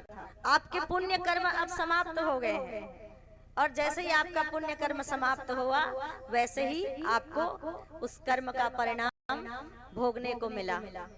तो जब हम और कहते हैं लेकिन हाँ एक और काम हो सकता है, भगवान ने स्वयं कहा, एक और अच्छी बात बता दी भगवान ने कि अगर आपने बहुत सारे पाप कर्म किए पिछले जन्मों में आपने बहुत पाप कर्म किए और इस जन्म में आप दान पुण्य धर्म का कार्य कर रहे हैं, पुण्य के बहुत सारे कार्य कर रहे हैं, बहुत सारा पुण्य अर्जित कर रहे हैं। तो उन पुण्य कर्मों से जो आपके पाप कर्म हैं वो धीरे धीरे कटने लगते हैं, धीरे धीरे समाप्त होने लगते हैं, क्षय होने लगते हैं। आपके पुण्यों से आपके पापों का समन होता है। और अगर आपके खाते में पहले से पुण्य है और अब आप पाप कर्म में लिप्त हो गए हैं तो आपका पुण्य क्षय होता है और आप पाप कर्म बढ़ते हैं। पुण्य घटते हैं, पाप बढ़ता है।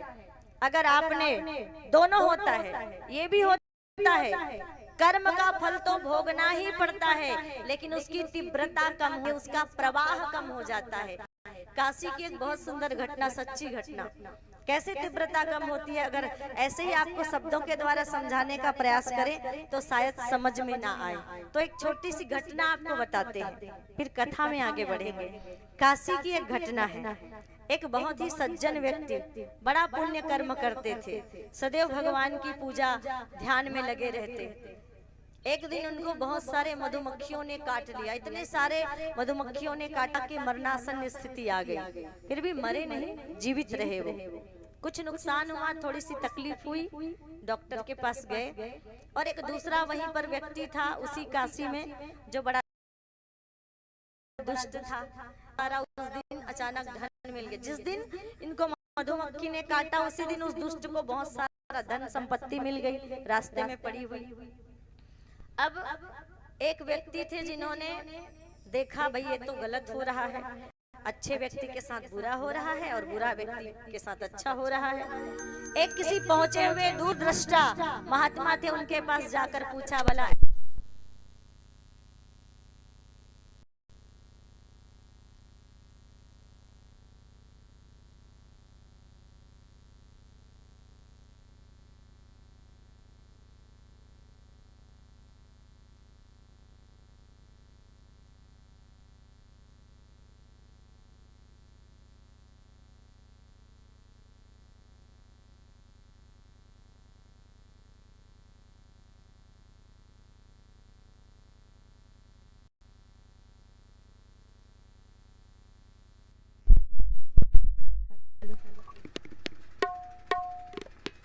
हेलो। तो उस दूरदृष्टा संत के पास गए और जाकर पूछा, ऐसा भला कैसे हो सकता है कि दुष्ट को धन मिला और सज्जन को पीड़ा मिली? तो उन संत ने कहा कि ये उनके कर्मों, पिछले कर्मों का परिणाम है। जिनको आज मधुमक्खियों ने काटा उनका आज मार्केश था, अर्थात उनका आज अंतिम दिन था, उनकी मृत्यु आज तय थी, निश्चित थी। लेकिन चूंकि उन्होंने पुण्य कर्म किया, इसके कारण उसके कर्म की तीव्रता जो है वो घट गई। कर्म का फल तो भोगना पड़ेगा, लेकिन आज उसकी जो मृत्यु का योग था वो मृत्यु टल गई। मृत्यु भी टल जाया करती है पुण्य कर्मों से, ये घटना बता रही है। उसकी मृत्यु टल गई पर बदले में परिणाम तो मिलना था कर्म का, नहीं तो कर्म का जो सिद्धांत है भगवान कृष्ण का वो तो गलत हो जाएगा। इसलिए केवल मधुमक्खियों ने उनको डंक मारा और मृत्यु टल गई। इतना कष्ट उनको मिला। और आगे कहा, जिन व्यक्ति को आज धन मिला था उसका आज राजयोग था, वो राजा बनने वाला था, लेकिन पाप कर्मों के कारण केवल उनको थोड़ा सा धन मिला। तो इस प्रकार से व्यक्ति को कर्म का परिणाम मिलता है, पर पुण्य और पाप कर्मों के द्वारा उसकी तीव्रता को कम किया जा सकता है या बढ़ाया जा सकता है। आगे प्रियव्रत के वंश का वर्णन आता है। प्रियव्रत के पुत्र वे आग्निद्र और आग्निद्र के पुत्र वे नाभि और नाभि के पुत्र हुए अंग। अंग राजा जो आज चलकर ऋषभदेव जी महाराज कहलाए। और ये ऋषभदेव जी महाराज जैनियों के प्रथम तीर्थंकर हुए, क्योंकि ये दिगंबर होकर निकल गए। पहले तो राजा थे और इन ऋषभदेव जी महाराज के 100 पुत्र हुए और 100 पुत्रों को एक दिन उन्होंने बुलाया अपने पास और सभी अपने पुत्रों को उपदेश दिया। पहले हमारे घरों में ऐसे परंपरा चलती थी कि जैसे ही संध्या होती घर के लोग एकत्रित होते और कुछ गीता का पाठ करते या कुछ भागवत का पाठ करते या फिर रामायण पढ़ी जाती। ऐसा होता था ना पहले घरों में। हमारी जो दीदियां हैं बताएंगी। पुराने जमाने में ऐसा होता था घरों में, पर अब ये परंपरा अब लुप्त हो गई है। लेकिन पहले होता था घरों में ऐसे सत्संग एक साथ लोग बैठ के किया करते थे। सामूहिक आरती पूजा घरों में होती थी। एक साथ सभी लोग संध्या काल में जब घर आते थे तो बड़ा अच्छा वातावरण बनता था घर का। एक साथ सभी मिलकर भगवान की, प्रभु की आरती गाया करते थे। ओम जय जगदीश हरे, स्वामी जय जगदीश हरे। कितना सुंदर वातावरण बन जाता है। भक्त जनों के संकट क्षण में दूर करे। ओम जय जगदीश हरे। अब भी कुछ नहीं बिगड़ा। अब भी आप घर में प्रतिदिन संध्या के समय में जितने लोग घर में हैं, चलो सब लोग ना सही, कुछ लोग बाहर हैं, पर जितने लोग घर में हैं, मैं तो ऐसा निवेदन आप सभी से करूंगी, फिर से उस परंपरा को अपने घरों में जीवित कर लीजिए। संध्या आरती आप सब, जो भी आपके इष्ट हैं, जिन भगवान को आप मानते हैं, जिनकी भी स्तुति आरती आपके घर में होती है, उन भगवान की स्तुति आरती प्रतिदिन संध्या काल में सब मिलकर किया करें। फिर देखेंगे आपके घर का वातावरण कैसे दिव्य बनता हुआ चला जाएगा, कैसे आपके घर का वातावरण मंदिर जैसा बनता हुआ चला जाएगा। फिर आपको मंदिर जाने की आवश्यकता नहीं पड़ेगी। आपका अपना खुद का घर मंदिर बनता हुआ दिखाई देगा और आपका स्वयं का घर मंदिर बन जाएगा। जहाँ भगवान की आरती पूजा होती है वही तो मंदिर कहलाता है। वो भी ईंट और पत्थरों से बने होते हैं। हमारा घर भी ईंट और पत्थरों से बना होता है। वहाँ भी देवता विराजते हैं। आप अपने घरों में भी भगवान को विराज के रखते हैं ना। अगर ऐसी आरती चलेगी, घंटी बजेगी, तो किसी किसी भक्त का भाव होता है कि जब भी आपके मंदिर में किसी किसी भक्त का भाव, अच्छा कितने लोगों का ऐसा भाव है, मेरे घर के आगे कान्हा तेरा मंदिर बन जाए। कितने लोग चाहते हैं? कितने लोग? अच्छा, सब लोग। मेरे घर के आगे कान्हा तेरा मंदिर बन जाए। मेरे घर के आगे कान्हा तेरा मंदिर बन जाए। जब खिड़की खोलूं तो तेरा दर्शन हो जाए। जब खिड़की खोलूं तो तेरा दर्शन हो जाए। मेरे घर के जय हो, मेरे घर के आगे कान्हा तेरा मंदिर बन जाए। मेरे घर के आगे कान्हा तेरा मंदिर बन जाए।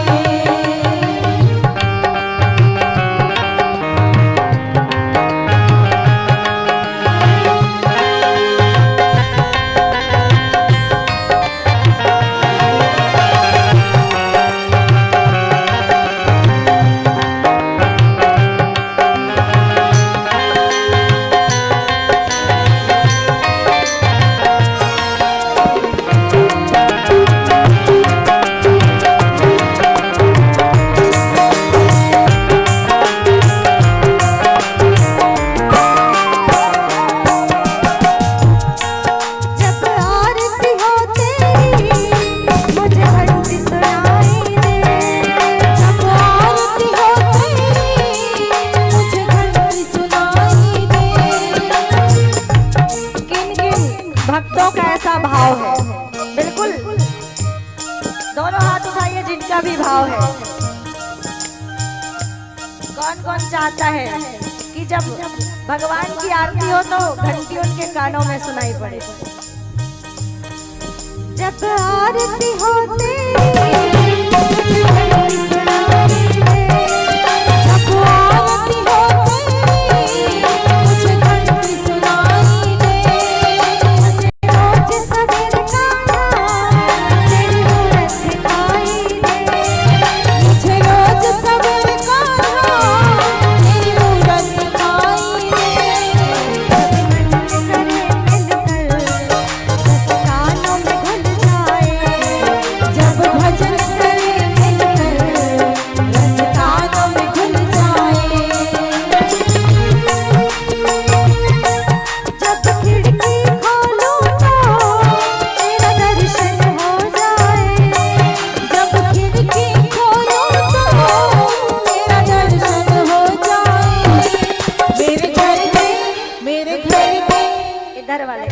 आवाज आनी चाहिए।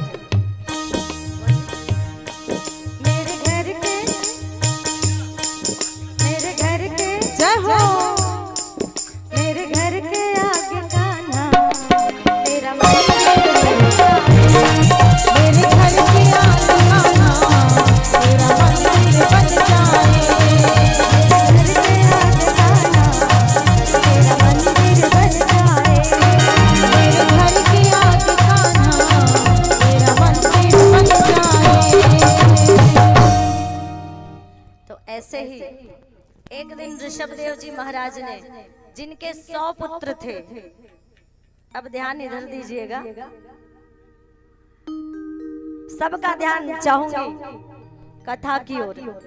अपने 100 पुत्रों को एक जगह बिठाया और बिठाकर सत्संग करते हुए पूछा, अच्छा बताओ बेटा, ये शरीर तुम्हें क्यों मिला है? किसी ने कहा मौज मस्ती के लिए, किसी ने कहा सुंदर जीवन जीने के लिए, सब ने अलग अलग बातें कही। तब ऋषभदेव जी महाराज ने अपने पुत्रों को समझाते हुए कहा, शरीर आद्यम खलु धर्म साधनम, यह शरीर हमें धर्म आचरण करने के लिए मिला है। यह शरीर मुक्ति का साधन है, मुक्ति का माध्यम है, मुक्ति का द्वार है। और इसी मानव शरीर को पाकर हम इस संसार रूपी भवसागर से पार हो सकते हैं। भक्ति के मार्ग को अपनाकर, प्रेम के मार्ग को अपनाकर, तप साधना के मार्ग को अपनाकर, ज्ञान के मार्ग को अपनाकर, बहुत सारे मार्ग हैं इस संसार रूपी भवसागर से पार जाने के लिए। लेकिन सबसे सरल मार्ग प्रेम मार्ग और भक्ति का मार्ग। बिना प्रेम रीझे नहीं नटवर नंद किशोर। बने बड़े बड़े ज्ञानी, बड़े बड़े तपस्वी जिस सुख का आनंद नहीं ले पाए, उन सुखों का आनंद घर में रहते गोपियों ने प्राप्त कर लिया। समाधिस्थ ऋषियों को जो आनंद नहीं मिला, वो आनंद गोपियों को और ग्वालों को मिल गया। इसीलिए प्रेम का मार्ग बड़ा सरल मार्ग। और ऐसा जब उपदेश किया ऋषभ जी महाराज ने, तो 80 पुत्र उसी समय सन्यासी बनकर घर का त्याग करके चले गए। 9 पुत्र जो है 9 योगेश्वर कहलाए। 9 पुत्र 9 योगेश्वर कहलाए। आगे अंतिम स्कंद में 9 योगेश्वर की कथा आती है। 11 पुत्रों को पृथ्वी के अलग अलग क्षेत्रों का राजा बना दिया ऋषभदेव जी महाराज ने। एक बड़े पुत्र थे भरत जी महाराज, जिनको उन्होंने अपनी राजगद्दी सौंपी और स्वयं दिगंबर होकर निकल गए घर से। परमहंस की अवस्था को प्राप्त किया ऋषभदेव जी महाराज ने। दिगंबर किसको कहते? परमहंस की अवस्था किसे कही जाती है? अर्थात देहाभ्यास छूट जाता है। शरीर का व्यक्ति को भान ही नहीं रहता। कपड़ा लत्ता तो आप छोड़ दीजिए, शरीर का ही भान नहीं रहता। देहाभ्यास व्यक्ति का छूट जाता है, केवल आत्मज्ञान ही शेष रह जाता है। इस स्तर के संत को परमहंस कहा जाता है, दिगंबर कहे जाते हैं। और ये भरत जी महाराज कई वर्षों तक राज्य करने के पश्चात अपने पुत्र सुमति को राजगद्दी सौंपी। सोचने लगे, मेरे सभी भाई सन्यासी बन गए, भगवान के धाम को उन्होंने अपना आश्रय बनाया और मैं अभी भी संसार में पड़ा हूँ। ये सोचकर उन्होंने भी राजगद्दी छोड़ी, पुत्र को सौंपा और नेपाल चले गए। गंडकी नदी, और गंडकी नदी में, जो गंडकी नदी दामोदर कुंड से निकलती है, नेपाल में दामोदर कुंड है, वहां से गंडकी नदी निकलती है। और ये बताया जाता है, उल्लेख आता है कि ये वही दामोदर कुंड है जिसमें असली शालिग्राम भगवान प्रकट होते हैं। उन दामोदर कुंड में आप तुलसी के पत्र डालेंगे तो तुलसी के पत्र जो असली शालिग्राम है उसमें जाके चिपक जाते हैं, और जिसमें तुलसी के पत्र चिपके समझिए वही असली शालिग्राम। उन्हीं नदी में भरत जी महाराज का जप प्रारंभ हुआ और शुरू में मन में बढ़िया भाव था, तो 20 घंटे का जप चलता था। कितने घंटे होते हैं एक दिन में? 24। उसमें 20 घंटे का जप भरत जी महाराज का चलता। लेकिन एक दिन एक घटना हुई। एक मृगी पानी पीने आई नदी किनारे और पीछे से शेर ने दहाड़ लगाई। मृगी गर्भवती थी, शेर की दहाड़ से घबरा गई, नदी में कूद पड़ी और घबराहट के कारण वहीं पर प्रसव पीड़ा उत्पन्न हुई और उसी बहते जल में उन्होंने एक बच्चे को जन्म दिया। खुद पार हो गई और प्रसव पीड़ा के कारण प्राण त्याग दिया, उसकी मृत्यु हो गई। अब बहते हुए देखा उस मृगी के बच्चे को भरत जी महाराज ने। तो सुखदेव जी कहते हैं कि संत हृदय नवनीत समाना। संत का हृदय नवनीत मक्खन के समान बिल्कुल कोमल होता है। संत किसी को कभी कष्ट में नहीं देख सकते, तकलीफ में नहीं देख सकते, दया से उनका हृदय लबालब होता है, भरा होता है। ये संत का परिचय है। देखा और जाकर उस मृगी के बच्चे को बचाया। बहुत अच्छी बात है। सुखदेव जी कहते हैं परीक्षित, और ऐसा करना एक संत के स्वभाव में ही है कि किसी पर दया की और उसके प्राण बचाए। भरत जी महाराज ने बहुत अच्छा किया। पर आगे कहते हैं कि परीक्षित, प्रेम सबसे करो पर ममता किसी से हमें नहीं करनी चाहिए। भरत जी महाराज ने मृगी के बच्चे को बचाया। मानवता है, इंसानियत है, चलो यह अच्छी बात हुई। लेकिन उस मृगी के बच्चे को अपने पास रख लिया और उससे ऐसी आसक्ति हो गई, ऐसा प्रेम हो गया कि भरत जी की माला जो 20 घंटे चलती थी, अब वो 20 से 10 हो गई, 10 से 4 घंटे की हो गई। अब 4 मिनट भी मन नहीं लगता। कैसे? हमारी और आपकी तरह हमारा भी मन 4 मिनट लगता है क्या माला में? बताओ। जैसे ही माला लेके बैठते हैं, पीछे वाले सब ध्यान से सुनिएगा, सबके ऊपर यही गुजरती है। जैसे ही हम माला लेके बैठते हैं, होता क्या है, उसी समय दुनिया भर के काम याद आते हैं। हमें ये करना था, वो करना था, इनसे बात करनी थी, रसोई का ये काम बचा है, दफ्तर का वो काम बचा है, ना जाने कितने काम उसी माला के समय में आते हैं ना? सही है, आते हैं, बिल्कुल आते हैं। और ले देकर 108 मोतियों की जो माला होती है वो पूरी होती है, और उस माला को पूरी करते करते ना जाने कितनी बार उठा के देख लेते कितनी बची है। एक माला 108 बार मंत्र बोलते बोलते भी पसीने छूट जाते, उठा उठा के देखते कितनी बची है। यही भरत जी का हाल हो गया, जिनका जब में 20 घंटे मन लगता था, 4 मिनट, क्योंकि सारा मन हमारा संसार में लगा हुआ है। भगवान के चरणों के प्रति हमारे हृदय में श्रद्धा नहीं है, और जहाँ श्रद्धा नहीं है वहाँ पर मन भी नहीं लगता है। मन तो बड़ा चंचल है, जिनको केवल निकृष्टताओं में ही आनंद आता है। मन तो भागता ही है, पर मन को पकड़ के रखना भी हमारी ही जवाबदारी है। कहा जाता है जिस प्रकार से हवा के वेग को काबू में नहीं लाया जा सकता। आप हवा को रोक सकते हैं क्या? बिल्कुल नहीं रोक सकते। हवा के वेग को जिस प्रकार से काबू में नहीं लाया जा सकता, लेकिन एक युक्ति से उसे काबू में लाया जा सकता है। जब आप हवा को गुब्बारे में भर दें तो हवा काबू में आ जाती है ना। गुब्बारे में आप भर दें तो हवा नियंत्रित हो जाती है। तो उसी प्रकार से हम अगर मन को भगवान के चरणों में लगा दें तो हमारा मन भी नियंत्रित होता हुआ चला जाता है। लेकिन इसके लिए मन को भगवान के चरणों में लगाना पड़ेगा। अब ये भरत जी महाराज एक दिन बीमार पड़े, हिरण का ध्यान करते करते प्राण उनका छूट गया, प्राण निकल गया। तो अंते मति साया गति, भागवत ये प्रमाण देती है।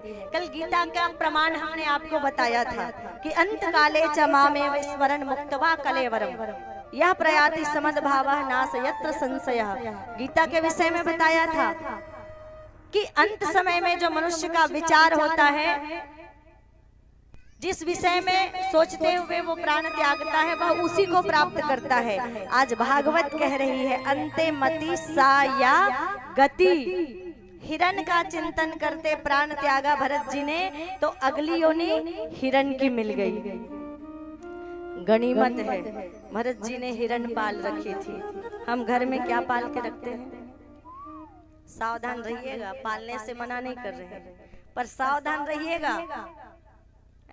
स्वान पाल के रखते हैं, मना नहीं है, लेकिन कहीं मरते मरते ध्यान आ गया, अरे मेरे जाने के बाद इसका ध्यान कौन रखेगा, बेटे बहू देंगे नहीं खाना, और प्राण निकल गए तो अगली होनी उसी की मिल जाएगी। इसलिए सावधान, सजग हो जाएं। कथा हमको चेतावनी देती है, कथा हमको सजग करती है, कथा हमको सावधान करती है, हर पल सावधान करती है कथा। कैसे जीवन जीना है,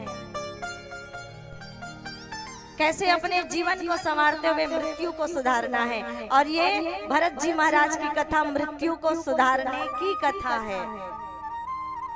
और जिसकी मृत्यु सुधर गई उसको मोक्ष और सद्गति मिल गई। जिसकी मृत्यु सुधर गई, अंत काल में यम यम वापि स्मरण भावम त्यजन्ते कलेवरम तम तमय वैति कौन्तेय सदा तद भाव भावितः। 8वां अध्याय 6वां श्लोक श्रीमद् भागवत गीता का, कि तम तमय वैति कौन्तेय सदा तद भाव भावितः। जो जिस भाव से भावित होता हुआ शरीर को छोड़ेगा वह उसी को प्राप्त करेगा। अब बाकी आगे आप जाने, प्रेम से बोलिए। तो इसीलिए निरंतर जो है भगवान के ध्यान का, भगवान के कीर्तन का अभ्यास हमें करते रहना चाहिए। काम कुछ भी करें पर भगवान का ध्यान निरंतर नवधा भक्ति के आधार पर होते रहना चाहिए। श्रवणम कीर्तनम स्मरणम विष्णोः पाद सेवनम, इस आधार पर व्यक्ति अगर जीवन जिए तो निश्चित उसकी मृत्यु भी सुधर जाएगी और जीवन भी उसका संवर जाएगा।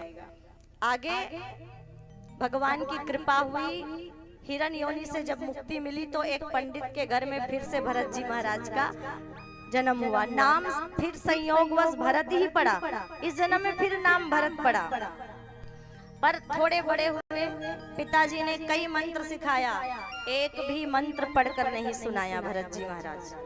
तो पिताजी ने नाम रख दिया जड़, जड़ भरत। जड़ मने मूर्ख, मूर्ख भरत। नाम रख दिया मूर्ख भरत। तो क्या भरत जी मूर्ख थे?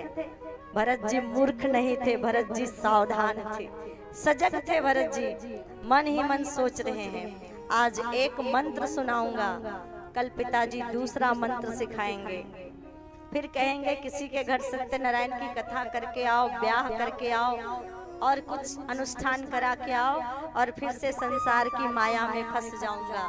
बड़ी प्रबल है संसार की माया, इसलिए लोगों ने मूर्ख कहा, मित्रों ने मूर्ख कहा, भाभियों ने, भैया ने, सब ने मूर्ख कहा, लेकिन सब ने जड़ भरत कहा। मूर्ख कहकर चिढ़ाया पर बिल्कुल मौन रहे,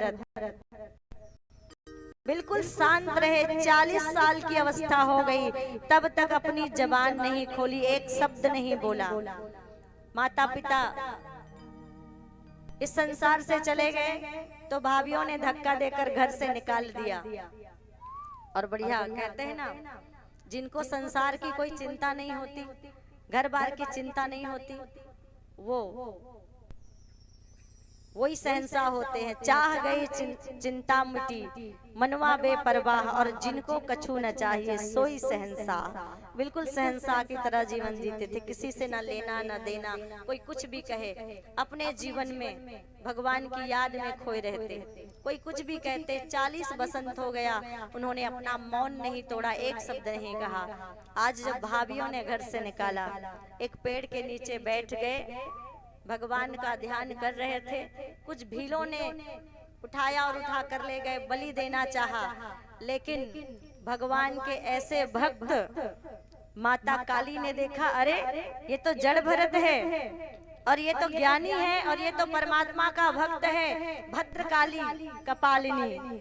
है ना। कहते हैं कालिकाम तु कलातीताम कल्याण हृदयाम शिवाम कल्याण जननीम नित्यम कल्याणीम पूज्याम्यहम। कल्याणकारी काली माता जो है, भरत जी महाराज को भक्त जानकर जैसे ही भीलों के राजा ने बलि देना चाहा भरत जी महाराज का, साक्षात काली माता प्रकट हो गई और भरत जी के प्राणों की रक्षा की। बोलिए काली माता की।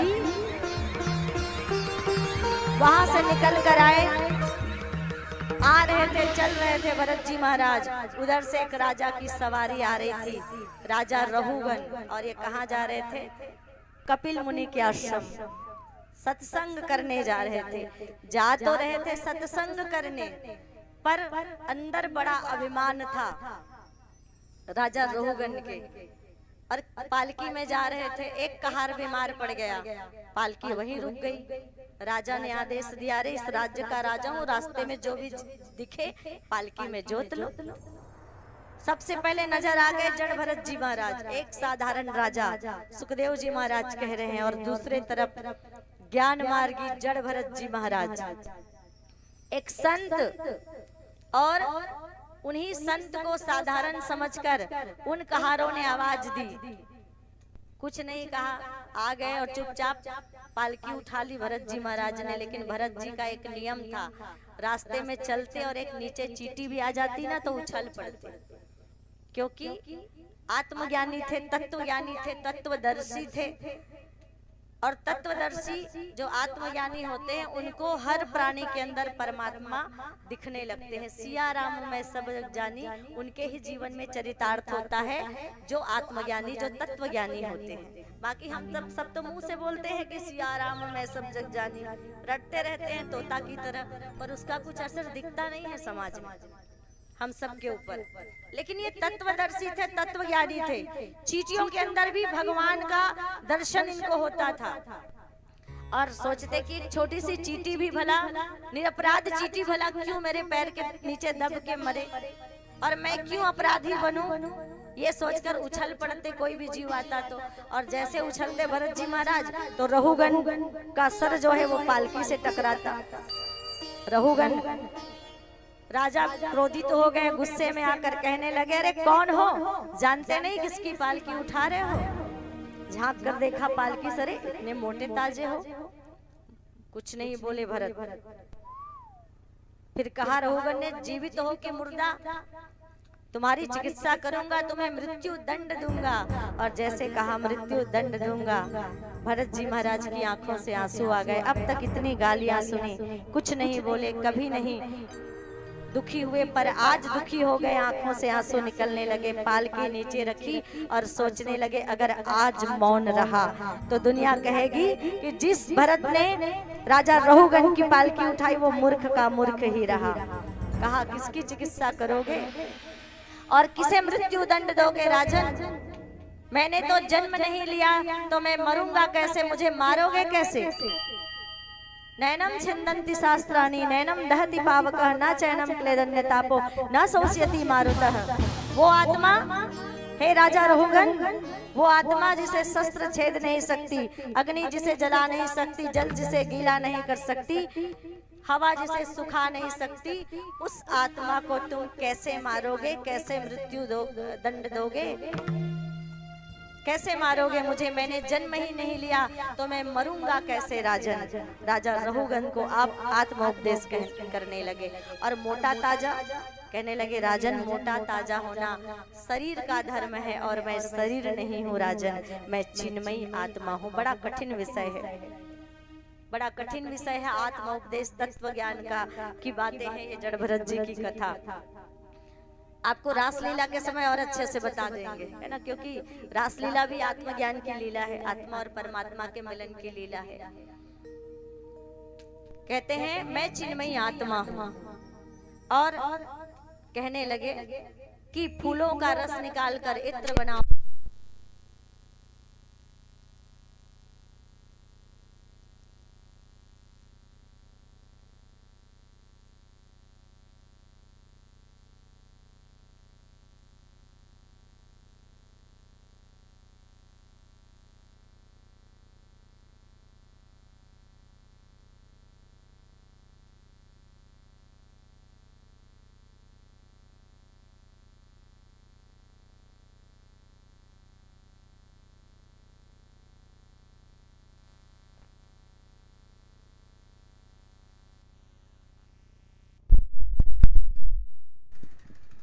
हेलो, थोड़ी देर रुकिएगा, बस थोड़ी देर में भगवान राम जी, बामन जी, राम जी और कृष्ण जी का जन्म होने वाला है।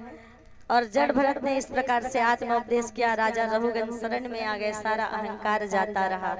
इसके बाद श्री सुखदेव जी महाराज नरकों का वर्णन करते हैं कि, और नरकों का वर्णन करते हुए कहते हैं कि अगर व्यक्ति जीवन में कोई पाप करे तो जानबूझकर अगर कोई गलती करे तो उसका प्रायश्चित तो कर ले, लेकिन अनजाने में अगर कोई पाप हो जाए उसके प्रायश्चित का क्या उपाय। तो बहुत सुंदर श्रीमद् भागवत में अनजाने में जो पाप होते हैं उनके प्रायश्चित का सरल उपाय बताया है, जिसे आप सब कर सकते हैं और सबको करना चाहिए। क्योंकि अनजाने में ना जाने हमसे कितनी गलतियां होती हैं, अनजाने में हम कितनों का दिल दुखाते हैं, अनजाने में कितनी घर में जब शक्कर के डिब्बे में और मिठाई में चींटियां आ जाती तो लक्ष्मण रेखा लगा लगा के चींटियों को मारते हैं। अनजाने में जानबूझ के भी करते हैं और अनजाने में भी कितनी गलतियां करते हैं। चूहे को जिंदा हो तो मारते हैं और मिट्टी का लाकर गणेश जी के साथ पूजा करते हैं। तो अनजाने में और जानबूझ के न जाने कितने सारे अपराध, कितनी सारी गलतियां होती है। उसके प्रायश्चित का बहुत सरल उपाय श्रीमद् भागवत में बताया। कहा कि अनजाने में हुए पाप के प्रायश्चित का पहला उपाय, जब आप भोजन बनाएं तो गौ माता के लिए ग्रास निकाले, गौ माता के लिए रोटी निकाल दें, ये पहला उपाय। दूसरा, अग्नि को भोजन कराएं। अग्नि को पहले जमाने में चूल्हे में भोजन बनता था, तो घर की माताएं क्या करती, भोजन निकाल के चूल्हे से थोड़ा आग निकालती धूपदानी में और होम देती। आप त्योहार में देती है ना होम, होम देना जानते हैं ना सभी लोग। एक छोटी सी धूपदानी में आप आग निकालते हैं और जो भी आपके घर में मिष्ठान होता है, त्योहारों के दिन कुछ भी पर्व होता है तो आप ऐसे होम देते हैं। ये आपको त्योहारों के दिन ही नहीं करना है, ये आपको प्रतिदिन करना है। आपको 5 आहुति देनी है। आप गायत्री मंत्र बोलिए, ओम भूर्भुवः तत्सवितुर्वरेण्यं भर्गो देवस्य धीमहि धियो यो न प्रचोदयात् स्वाहा। उसके बाद क्या कहेंगे, इदम ब्रह्मणे इदम नमः। दूसरी बार मंत्र बोलते हुए इदम देवेभ्यः इदम नमः। तीसरी बार इदम ऋषेभ्यः इदम नमः। चौथी बार इदम भूतेभ्यः इदम नमः। 5वीं बार इदम नरेभ्यः इदम नमः। ये सब 5 बार आपको आहुति देनी है। अब आप सोचेंगे हमें तो मंत्र नहीं आता है ना, तो मंत्र नहीं आता तो कोई बात नहीं, भाव का भूखा हूँ मैं, भगवान कहते हैं। और भाव ही एक सार है, और जो भाव से भजे मुझे उसका बेड़ा पार है। भाव प्रधान। अगर मंत्र नहीं आता तो कोई बात नहीं, भूल जाइए मंत्र कि हमने क्या कहा। आता है तो अच्छी बात है और नहीं आता है तो अच्छी बात। आप जो भोजन बनाते हैं, रोटी चावल जो भी, उस रोटी में या चावल में आप थोड़ा सा गुड़ या शक्कर मिला लीजिए, थोड़ा सा घी डालिए और उसको मिक्स कीजिए और मिला के उसको 5 बार छोटी छोटी बाइट बना लीजिए। छोटा छोटा ऐसा छोटे छोटे हिस्से कर लीजिए, 5 हिस्से 6 हिस्सा कर लीजिए और बोलिए, हे ब्रह्मदेव आप हमारा भोजन स्वीकार करें, स्वाहा। इसके बाद सभी देवगण हमारा भोजन स्वीकार करें, स्वाहा। सभी ऋषि मुनि हमारा भोजन स्वीकार करें, स्वाहा। सभी नर श्रेष्ठ महापुरुष हमारा भोजन स्वीकार करें, स्वाहा। और सभी हमारे पितर देव, हम पितरों को केवल पितर में 15 दिन खिलाते हैं, बाकी दिन उसका दिया हुआ ही हम खाते हैं। उनका जमीन जायदाद घर सब हम लोग उपयोग करते हैं ना, वो तो रोज करते हैं। 15 दिन करके छोड़ देते हैं क्या? बाकी दिन दूसरों के लिए छोड़ते हैं क्या? नहीं। तो हमें भी केवल 15 दिन नहीं, उन पितरों के प्रति हम हमेशा कृतज्ञ रहें जिन्होंने हमें जीवन, घर, परिवार, संपत्ति सब कुछ दिया है, परिवार दिया है।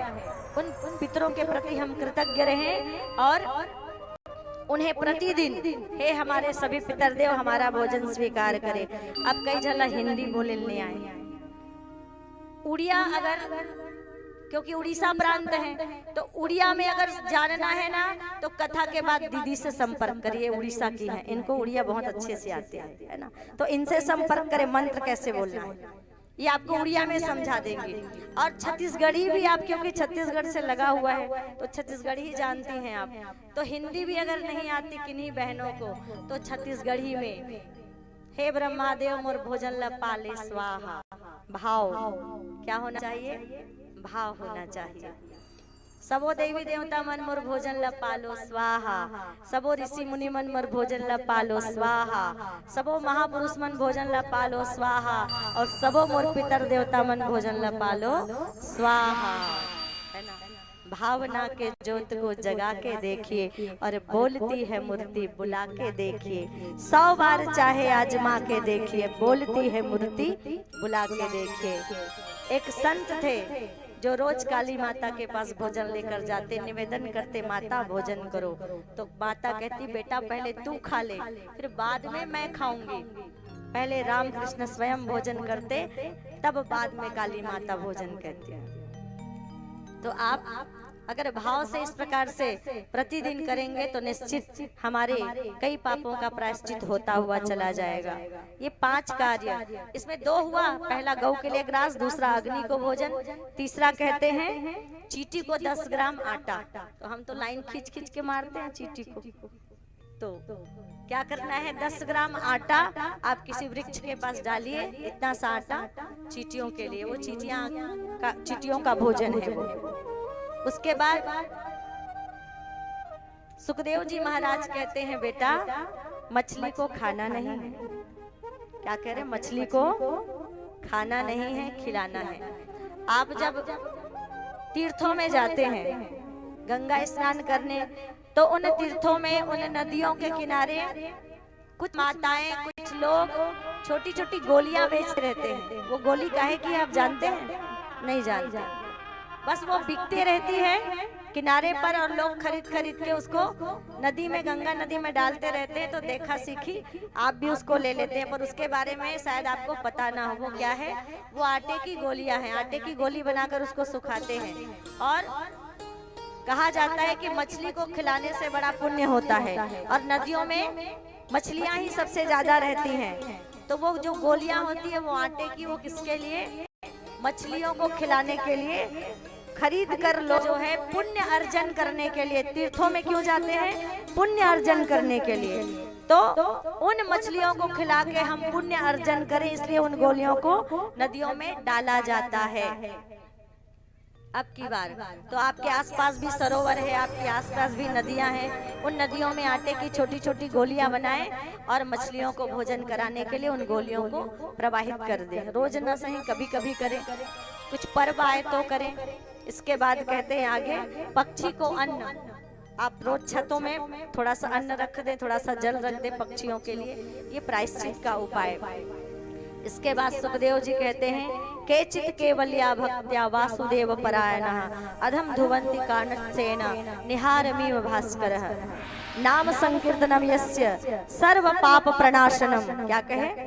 नाम संकीर्तनम यस्य सर्व पाप प्रणाशनम प्रणामे दुख समनस्तम नमामि हरि परम। भागवत का ये अंतिम श्लोक है 12 स्कंद का। कहते हैं कि प्रणाम करने से और भगवान का नाम लेने से प्रणत देहिना पाप कर्षणम, सभी पापों का समन हो जाता है। ये सबसे बड़ा प्रायश्चित है भगवान का नाम। कलयुग केवल नाम आधार, सुमिर सुमिर नर उतरहि पार। कलयुग केवल नाम आधारा। और अगर कुछ भी ना कर पाए तो भगवत नाम को लेकर आप इस संसार रूपी भव सागर से पार हो सकते हैं। जासु नाम सुमिरत एक बारा और उतरहि नर भव सिंधु अपारा। कि जिसके नाम के सुमिरन करते ही संसार भव सागर से पार हो जाता है। एक बार एक वकील बाबू संत के पास गए और सुख शांति का उपाय पूछने लगे। तो संत ने कहा, बेटा राम का नाम लो। वकील साहब को जमी नहीं बात कहने लगे, अरे हम पढ़े लिखे लोग, ये राम नाम हमसे जमेगा नहीं। एक आध दिन का कुछ अनुष्ठान कर दो और उसी से घर में सुख शांति आ जाए, ऐसी कोई विधि आप कर दीजिए, ऐसा कोई मंत्र बोल दीजिए। बोले बेटा ऐसा तो कोई चमत्कार है नहीं, और तू गधा है बिल्कुल। अब गधा कह दिया वकील बाबू को तो थोड़ा गुस्सा आ गया। सब बाकी और जो गए थे चुप हो गए, सबको चुप देखा। संत ने कहा अरे मौनी बाबा क्यों बन गए, कुछ बोलो। तो धीरे से पीछे से कोई बोले महात्मा जी वकील बाबू पढ़े लिखे थे, आपने उनको गधा कह दिया, अब तो हमारी हिम्मत नहीं पड़ रही है कि आपसे कुछ पूछें। बोले मैंने कब गधा कहा। अब वकील साहब को मौका मिल गया, ले उंगली उठाई संत पर, कहा अभी अभी आपने कहा था महाराज, हम तो आपको पहुंचे हुए संत समझ कर आए थे, पर आप तो झूठे निकले, अभी कहा और अभी मुकर रहे हैं। संत बोले बड़े भाव से बेटा 2 अक्षर का से बना गधा शब्द ग और ध 2 अक्षर से मिलकर बना है, और इस गधे शब्द में इतनी शक्ति है, इतना पावर है कि ये तेरे अंदर क्रोध पैदा करने की क्षमता रखता है। मैंने तुझे गधा कहा और गधा सुनकर, गधा शब्द को सुनकर तेरे अंदर क्रोध पैदा हो गया। ये इतना पावरफुल है, गधा शब्द तेरे अंदर क्रोध पैदा करने की क्षमता रखता है। तो सोच जा सुनाम सुमिरत इकबारा उतरही नर भव सिंधु अपारा। उस भगवान के राम के नाम में कितनी शक्ति होगी, उस भगवान के नाम में कितनी शक्ति होगी, इसके विषय में जरा सोच। जब गधा शब्द इतनी क्षमता रखता है तो भगवान के नाम में कितनी ताकत होगी, कितनी शक्ति होगी कि केवल नाम मात्र लेने से व्यक्ति संसार सागर से पार हो जाता है। कितनी सुंदर बात कही। और इसी राम नाम का सहारा लेकर, नारायण नाम का सहारा लेकर एक ब्राह्मण बालक तर गया। पहले तो ब्राह्मण था लेकिन चोरी की आदत लग गई गलत संगति के कारण। एक गणिका एक वेश्या से विवाह कर लिया, गांव के बाहर रहने लगा, डाका डालने लगा। एक दिन घर में संत आए तो उस समय अजामिल घर में था नहीं, लेकिन जो गणिका थी उन्होंने उन संतों को भोजन कराया, आश्रय दिया। तो संत जब जा रहे थे तो जाते जाते कहते हैं संत घर आए तो बिना दक्षिणा के विदा नहीं करनी चाहिए, है ना। कुछ भी आप समर्पित करें, पत्र पुष्प जो भी समर्पित करें, जैसा भी भाव से, केवल धन की बात नहीं होती। तो संत जाने लगे, उसी समय अजामिल आ गया। तो कहा ठीक है अजामिल आ गए, अब तो हम दक्षिणा लिए बिना नहीं जाएंगे। अजामिल बोला महाराज आपके हाथ में कमंडल और चिमटा है ना सलामत, इसी को दक्षिणा मान लो। मैं तो इतना बड़ा लुटेरा कि आपके हाथों का कमंडल और चिमटा भी लूट लूं। कहा हमें धन नहीं चाहिए अजामिल, बस आपकी पत्नी गर्भवती है, जब बेटा हो तो नाम नारायण रख देना। पहले से तो थोड़ा बहुत संस्कार था, बात समझ में आ गई। बेटा पैदा हुआ तो नाम नारायण रख दिया। एक दिन अजामिल बीमार पड़ा और अपने बेटे को पुकारने लगा, दर्द से तड़पते हुए, बेटा नारायण, बेटा नारायण। बेटा तो खेलने में मस्त था, भगवान नारायण के कानों में ये नारायण शब्द पहुंच गई। उन्होंने अपने पार्षदों को भेजा, इधर यमदूत खड़े थे अजामिल को लेने। दोनों में संवाद हुआ, किसमें? यमदूत और भगवान के दूतों में। यम के दूत कहने लगे पापी है, समय पूरा हो गया है, पाप का घड़ा भर गया है, अब ये नरक में जाएगा। भगवान के दूत कहने लगे नहीं यमदूतों, इन्होंने हमारे नारायण का नाम लिया है, इसलिए अब इनके सारे पाप कर्म क्या हो गए? समाप्त हो गए, पापों का इनका समन हो गया जब इन्होंने नारायण कहा। यमदूतों ने कितनी सुंदर बात कही, कहा इन्होंने तुम्हारे नारायण का नाम नहीं लिया, ये तो इनके बेटे का नाम नारायण है। इन्होंने अपने बेटे को पुकारा तो भगवान के दूतों ने कहा अच्छा यमदूतों ये बताओ, किसी इंसान का नाम नारायण रख देने से क्या नारायण नाम की महत्ता कम हो जाती है? क्या महत्ता उसकी कम हो जाएगी? किसी का नाम राम है, किसी का नाम कृष्ण है, तो क्या उसकी महत्ता कम हो जाएगी? भले ही बेटे के बहाने से ही सही, पर निकला मुख से नारायण है, निकला मुख से राम है, और इस राम और नारायण शब्द का जो पुण्य इनको मिलना चाहिए वो इसको जरूर मिलेगा। इसलिए यमदूतों को लौटना पड़ा और भगवान की कृपा से अजामिल को 12 वर्ष का जीवन और मिल गया। भगवान के आशीर्वाद से। तो अजामिल ने उन 12 वर्ष के जीवन को भगवत नाम संकीर्तन में बिताया। ये है नाम उपाख्यान, अजामिल की कथा, जिसमें नाम की महिमा बताई गई और किस प्रकार से व्यक्ति नाम का सहारा लेकर इस संसार सागर से पार हो सकता है। आगे सप्तम स्कंद की कथा आती है और सप्तम स्कंद की कथा में भगवान सुखदेव जी महाराज से परीक्षित पूछते हैं कि भगवान किसी को मारते क्यों हैं और किसी को बचाते क्यों हैं।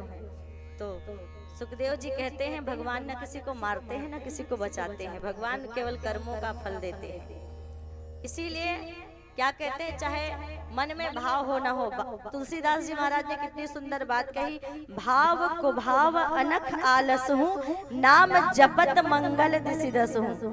अगर मन में भाव भी नहीं है ना, तो भी नाम लेने का मन ना हो तो भी नाम लिया करें। और ऐसे ही इसका परिणाम क्या हुआ, शिशुपाल को भगवान ने सायुज्य मुक्ति दे दी। जितने दोस्त याद नहीं आते, मित्र संबंधी याद नहीं आते, उतने दुश्मन याद आते हैं। और शिशुपाल की 3 जन्मों की दुश्मनी थी।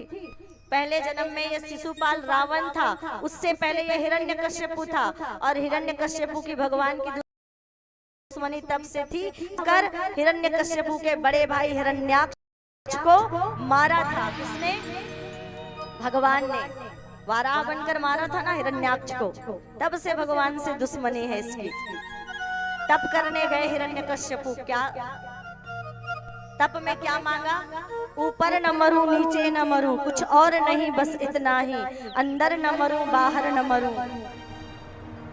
नर से न मरूं पशु से न मरूं, देवों से मरूं न दानवों से मरूं, अस्त्रों से मरूं न शस्त्रों से मरूं, व्यापे न कोई हथियार मुझे। ब्रह्मा जी से वरदान मांग लिया। कितनी चालाकी। और इस संसार में भोगने को कोई विहार शेष न रहे मुझे। नर से न मरूं पशु से न मरूं, देवों से मरूं न दानवों से मरूं। इतनी चालाकी कर ली और तपस्या करके आए, मुनादी करवा दी, जिसने पहले मेरे भाई बट हिरण्याक्ष को मारा है और याद रहे इस दुनिया में वह जीवन शत्रु हमारा है, इसलिए मुझे इस त्रिभुवन में उसकी चर्चा न सुनाई दे। कोई उस विष्णु का नाम नहीं लेगा, लेकिन उन्हीं का अपना बेटा प्रहलाद, भगवान का बड़ा भक्त, प्रहलाद ने अपने पिता को नौधा भक्ति दी। कहा पिताजी, नौधा भक्ति के आधार पर आप जीवन जिए और प्रभु की शरण में आप चले जाएं, आपके सारे अपराध को भगवान क्षमा कर देंगे। वो इतने कृपावान हैं। और कौन सी नौधा भक्ति दी? कहा श्रवणम कीर्तनम स्मरणम विष्णोः पाद सेवनम अर्चनम वंदनम सख्यम दास्यम आत्मनिवेदनम। ये इस प्रकार की नौधा भक्ति दी। लेकिन कहाँ समझ में आने वाली थी हिरण्यकश्यपु को। हर प्रकार से प्रहलाद को मारने का प्रयास किया, पहाड़ से फिकवाया, सांप और बिच्छुओं के झुंड में बंद कर दिया, संडा और अमर्क के आश्रम में भेज दिया। उसके बाद होलिका की गोदी में बिठाकर जलाने का प्रयास किया, लेकिन होलिका जल गई और प्रहलाद बच गया। प्रभु की ऐसी कृपा हुई। थोड़ी जल्दी में बता रहे हैं आपको। और फिर कहते हैं अब स्वयं मारने को उतारू हुए हिरण्यकश्यपु प्रहलाद को। प्रहलाद ने बार बार पिता को समझाया, पिताजी भगवान कण कण में विराजते हैं। जले विष्णु, स्थले विष्णु, पर्वत मंडले विष्णु, जल में विष्णु, थल में विष्णु, हर जगह विष्णु है, हर जगह नारायण है। तब हिरण्यकश्यपु ने कहा, क्या तेरा भगवान इस खंबे में है? बोले इस खंबे में क्या पिताजी, वो तो संसार के कण कण में है। अपनी तलवार निकाली और अपने ही पुत्र को मारने के लिए जैसे ही आगे बढ़े, प्रहलाद घबराए नहीं बल्कि भगवान के चरणों का ध्यान किया और ओम नमो भगवते वासुदेव देवाय मंत्र का जाप करते रहे। और जैसे ही तलवार निकालकर प्रहार किया, वैसे ही उसी खंबे से भगवान ना नर ना पशु ना देव और ना दानव नरसिंह रूप में प्रकट हो गए। बोलिए नरसिंह भगवान की। और ये नरसिंह भगवान भी कहीं और नहीं, आपकी उड़ीसा प्रांत के नरसिंहनाथ में विराजते हैं नरसिंह भगवान। कितनी सुंदर धरती है, भगवान जगन्नाथ यहीं विराजते हैं और नरसिंहनाथ भगवान भी यहीं विराजते हैं। तो इस प्रकार से नरसिंह भगवान जो है अवतार लेकर आते हैं। आगे गजेंद्र की कथा आती है, जिनके पैर को ग्राह ने पकड़ लिया था और कुछ दिन तक तो उनकी 50 पत्नियां थी और 150 पुत्र थे। कहते हैं सहस्त्र वर्ष तक, 1000 वर्ष तक ग्राह के बीच में युद्ध हुआ। 1000 वर्ष तक त्रिकुट पर्वत में रहता था गजेंद्र। अष्टम स्कंद की कथा है। 1000 वर्ष तक युद्ध हुआ। कुछ महीने पुत्र और पत्नी सहायता करते रहे, लेकिन पुत्र चले गए। कुछ दिन तक पत्नियां और सहायता करती रही, पत्नियां भी चली गई। और जब पत्नियां भी चली गई तब अंतिम में जब कोई सहारा नहीं रहा और लड़ कर थक गया गजेंद्र, तब उन्होंने भगवान की स्तुति की, भगवान को पुकारा और भगवान ने आकर गजेंद्र की सहायता की, ग्राह का उद्धार किया। और इस प्रकार से गजेंद्र मोक्ष के बाद वामन अवतार की कथा आती है।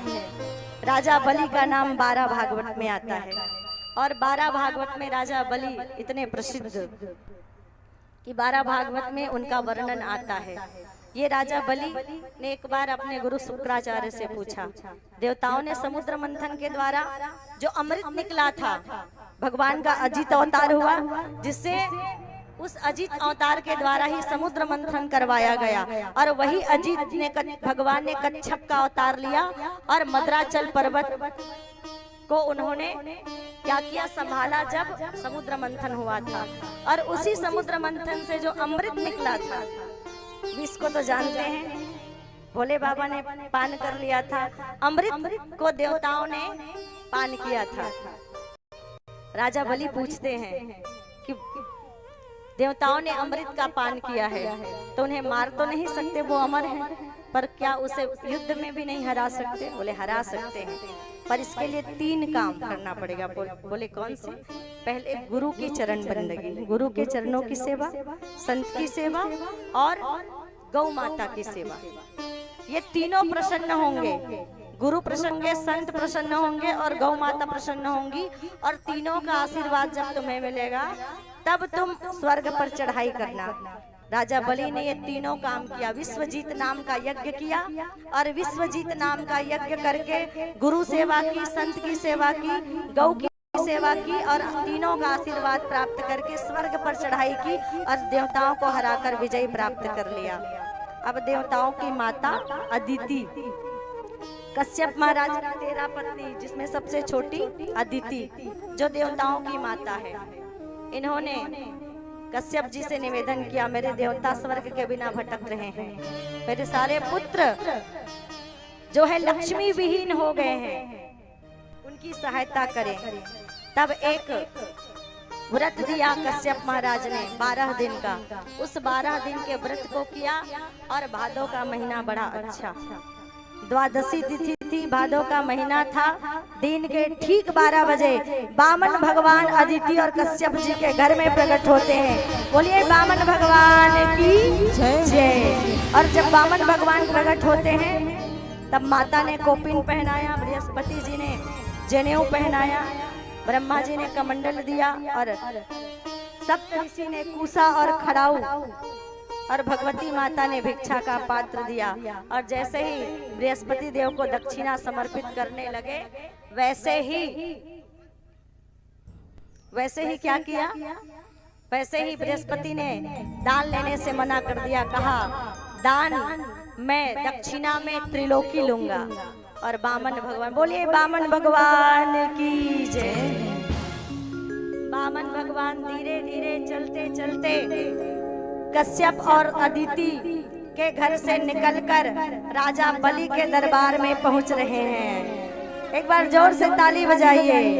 बलि स्वागतम ते नमस्तुभ्यम ब्रह्म विक्तम करवाम ते ब्रह्मार वीणाम तपः साक्षान्य में त्वाम अयम वपुर धर्म। ब्राह्मण कुमार मैं आपका स्वागत करता हूँ। और इस सुंदर बामन भगवान को देखा राजा बलि प्रसन्न हो गए। यज्ञ मंडप से उठ, ध्यान दीजिएगा कथा में, यज्ञ मंडप से उठकर आए, बामन के चरणों को प्रणाम किया और कहा, बामन भगवान आप इतने सुंदर, आपकी ओर मेरा मन बरबस आकृष्ट हो रहा है, सर्वस्व लुटाने का मन कर रहा है। आप कहें तो दान में मैं अपना आधा राज्य दे दूं। भगवान बामन बिल्कुल चुप है ना। जब किसी के घर मांगने जाए तो पहले से ही मांगने की बात ना करें, ऐसे ही आत्मबल कम हो जाता है और सम्मान भी कम हो जाता है। बिल्कुल खामोश है। दान देने की बात कह रहे हैं, आधा राज्य दे दूंगा, आपका विवाह करवा दूंगा, आपके बच्चों के लिए विवाह के पश्चात पाठशाला खुलवा दूंगा, आप जो कहें सो चाहे आप मांग सकते हैं। पर कुछ नहीं बोल रहे बामन भगवान। शुक्राचार्य की तरफ देखा, कहा चुप क्यों है? तो कहते हैं राजा बलि, बामन के हाथ में जप की माला है और जप करते समय बोला नहीं जाता। और श्रद्धा बढ़ गई राजा बलि की। जब पूरी हुई, अब बामन भगवान बोले और कहा, राजा बलि तुम दान देना चाहते हो, पर मेरा तो दान लेने का नियम ही नहीं है। मांगने आए हैं त्रिलोकी और कह क्या रहे हैं, मेरा दान लेने का नियम नहीं है। अगर कोई संत कह दे मैं दान नहीं लेता, तो सच बताइए उनके लिए श्रद्धा कितनी बढ़ जाती है? बढ़ जाती है ना। कोई कहे अरे ये तो दान वान लेता ही नहीं है, देखो कितना महान है आज के समय में। अब और श्रद्धा बढ़ गई राजा बलि की। ये तो दान नहीं लेना चाहते और देने की इच्छा होने लगी। कहा कुछ तो लीजिए महात्मन है बामन, बड़ा मन कर रहा है मेरा देने का। अब बहुत जिद किए राजा बलि, तो बामन कहने लगे, अच्छा राजा बलि आप इतना जिद कर रहे हैं, आप कह रहे हैं, तो वैसे मेरा दान लेने का नियम नहीं है, पर आप कह रहे हैं ना, इसीलिए आपका मान रखने के लिए ज्यादा कुछ नहीं चाहिए, बस 3 पग भूमि चाहिए, वो भी अपने पैरों से नाप के लूंगा। बामन भगवान को देखे राजा बलि ऊपर से नीचे, अच्छा अपने पैर से? बोले अपने पैर से नापोगे बामन भगवान तो एक छोटी सी बैठने की चौकी नहीं आएगी। ऐसा करो अपने पैरों से नाप के दे देता हूँ। अब वो भी तो दैत्य है राजा बलि, बड़े बड़े पैर हैं, कम से कम एक चौकी तो आएगी जिसमें आप बैठ के आसन लगा सकोगे। बोले नहीं राजा बलि, लूंगा तो अपने ही पैरों से नाप के लूंगा, देना है तो लो, नहीं तो मैं वैसे भी मैं दान लेता नहीं, मैं तो चला अपने घर वापस, मैं तो ऐसे ही आया था आपके यज्ञ का दर्शन करने। रोका राजा बलि, अरे नहीं नहीं बामन भगवान नाराज मत होइए, जैसी आपकी इच्छा। चलिए नाप लीजिए अपने पैरों से 3 पग भूमि। कहा 3 पग भूमि तभी लूंगा राजन जब आप संकल्प लेंगे। और संकल्प की बात जैसे सुनी, शुक्राचार्य ने उसकी आंखें फड़की, राजा बलि को रोका, कहा एस वैराचने साक्षात भगवान विष्णु ररभ्ययः कश्यपादितिर्जातो देवा नाम कार्य साधकः। राजा बलि एस वैराचने साक्षात भगवान विष्णु ररभ्ययः, ये कोई साधारण बालक नहीं, ये भगवान विष्णु हैं जो बामन बनकर कश्यप और अदिति के घर में जन्म लेकर आए हैं। क्या करने? देवा नाम कार्य साधक, देवताओं की कार्य सिद्धि के लिए। सावधान, संकल्प मत लेना। बार बार रोका, कमंडल की छेद में घुस गए शुक्राचार्य। तो कूसा था तो बामन भगवान के हाथ में, कूसे को कमंडल की छेद में डाला तो कहते शुक्राचार्य की आंखें फूट गई। शुक्राचार्य की आंखें फूट गई। उसके बाद दर्द से कराते शुक्राचार्य कमंडल की छेद से बाहर आए, कमंडल का जल हाथ में डाला। राजा बलि ने संकल्प लिया और संकल्प लेकर 3 पग भूमि दान कर दिया बामन को। और जैसे ही 3 पग भूमि दान का संकल्प लिया राजा बलि ने, वैसे ही वो छोटे से 52 अंगुल के बामन थे, इतना बड़ा अपना शरीर बनाया, इतना बड़ा पैर किया कि 2 लोक को एक ही पैर में नाप लिया और 1 लोक को एक पैर में रखा। 1 लोक एक पैर में ब्रह्मलोक और आकाश धरती और पाताल दोनों को एक पैर में। और जब वामन भगवान का एक पैर ब्रह्मलोक में गया तब ब्रह्मा जी ने अपने कमंडल के जल से वामन भगवान के पैर धोए। चरणों से निकली गंगा प्यारी, जिसने सारी दुनिया तारी। बोलिए गंगा मैया की जय। वहीं से फिर वामन के चरणों से गंगा निकली। वो गंगा जो वामन के चरणों से निकली शिव की जटा में पधारी और शिव की जटा से वो फिर धरती पर आई। ये वही गंगा है। तो आइए परीक्षित महाराज जो है आप पूजन कर दे, और जिनको भी वामन भगवान को दान करना है आप अपने जगह पे बैठे रहिएगा, वामन भगवान आप तक स्वयं पहुंच जाएंगे। आप जल्दी से पूजा कर दीजिए। आगे नवम स्कंद की कथा आती है। कहते हैं इस नवम स्कंद की कथा में भगवान राम का जन्म होता है। 9वीं तिथि मधुमास पुनीता और शुक्ल पक्ष अभिजीत हरिप्रेता। 9वीं की तिथि थी, चैत का महीना था और भगवान राम का जन्म होता है। आइए भगवान रामचंद्र की जय। राम कथा जो संक्षिप्त में भागवत में सुनाई जाती है आपको हम कल श्रवण कराएंगे। आइए आज प्रभु के पधारने की खुशी में एक छोटा सा प्यारा सा भजन।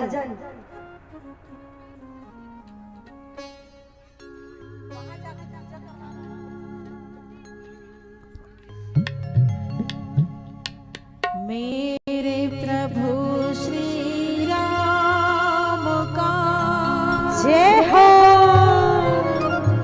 लाल निशान लहराएगा,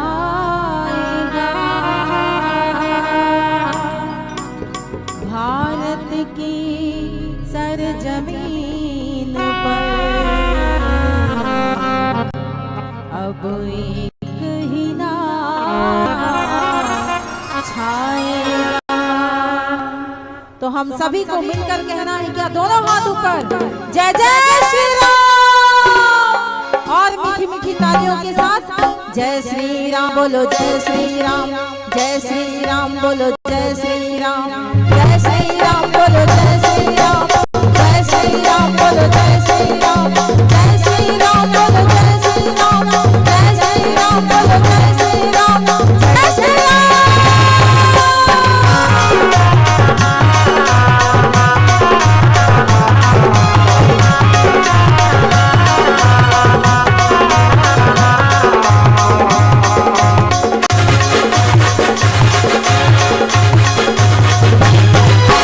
हर घर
याति संयाति आयति वियति और कृति। यह याति का बड़ा पुत्र हुआ यदुजी महाराज और इन्हीं यदुजी महाराज के वंश में राजा देवमीढ़ हुए, जिनकी 2 पत्नियां हुई और एक पत्नी को पुत्र हुए अर्जन्य और पर्जन्य, जिनके पुत्र नवनंद बाबा हुए, और दूसरी पत्नी के पुत्र हुए सूरसेन जी महाराज, जिनके पुत्र हुए वसुदेव जी महाराज।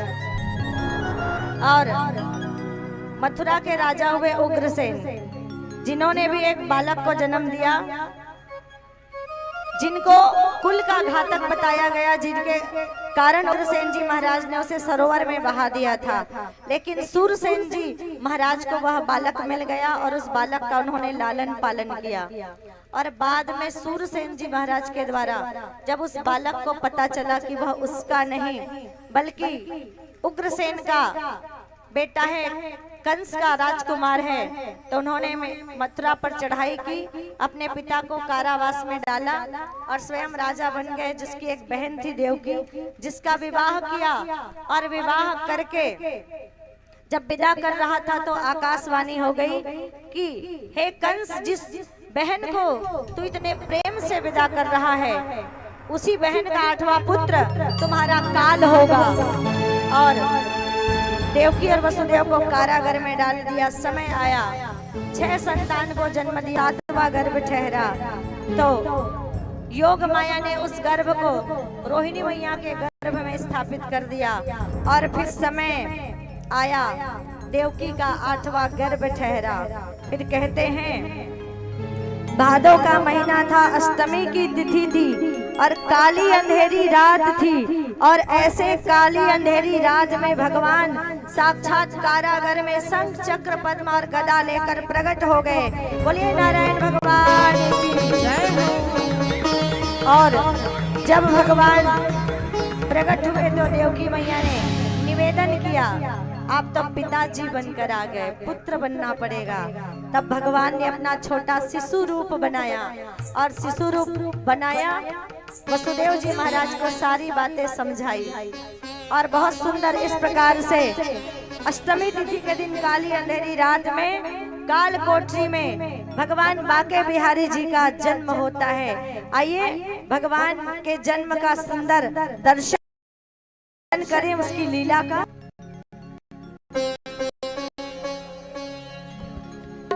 लेकर आ जाइए भगवान को।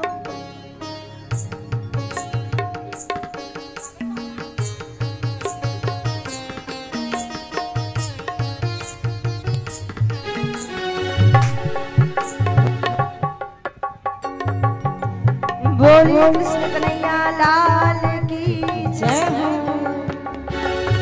हे रे कन्हैया किसको कहेगा तो मैया, हे रे कन्हैया किसको कहेगा तो मैया।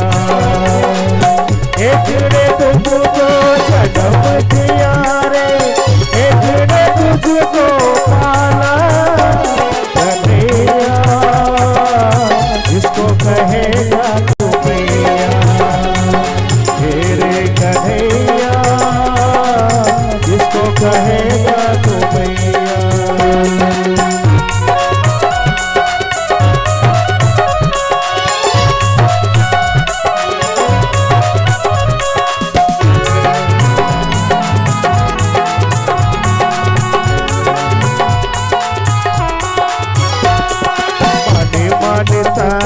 और देवी देव बोले फिर सही देवकी ने, दूध में टहलाने का गोद में खिलाने का सुख पाया यशोदा जी ने।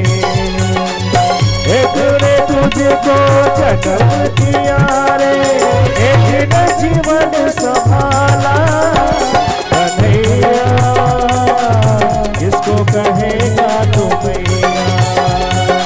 हे रे कन्हैया किसको कहेगा तो मैया, किसको कहेगा तो मैया, किसको कहेगा तो मैया। सभी बैठे रहेंगे। बहुत सुंदर भगवान ने अपना जब शिशु रूप बनाया और वसुदेव जी महाराज से कहा, हे पिताजी, इसी समय में नंद रानी ने सुंदर कन्या को जन्म दिया है, मुझे वहां पहुंचा दीजिए और उसकी कन्या आप ले आइए। और धीरे धीरे धीरे वसुदेव जी महाराज जो है छोटे से कन्हैया को अपने सिर पर धारण करके आगे बढ़ते जाते हैं और आते जाते हैं गोकुल के गांव की ओर। आइए, बहुत सुंदर उत्सव। बोलिए बाल कृष्ण भगवान की जय। भय सारे बीरज में सो जय हो। भय सारे बीरज में सो चलो रे नंद गाँव की ओर। जन्म दियो कान्हा, कान्हा ने जन्म दियो कान्हा। भय सारे बीरज में सो,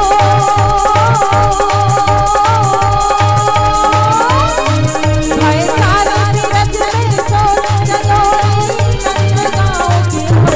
जन्म दियो कान्हा ने, कान्हा ने जन्म दियो कान्हा रे।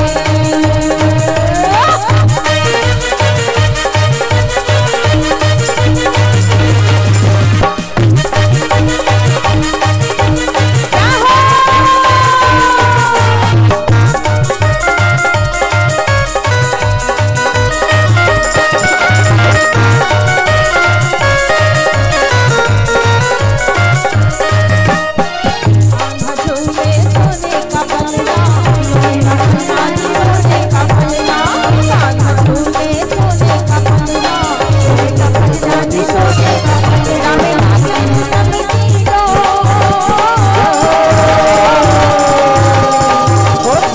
सब लागे सबकी डोर, नगोरी नंद गाँव की ओर। जन्म दियो कान्हा ने, जन्म दियो कान्हा ने।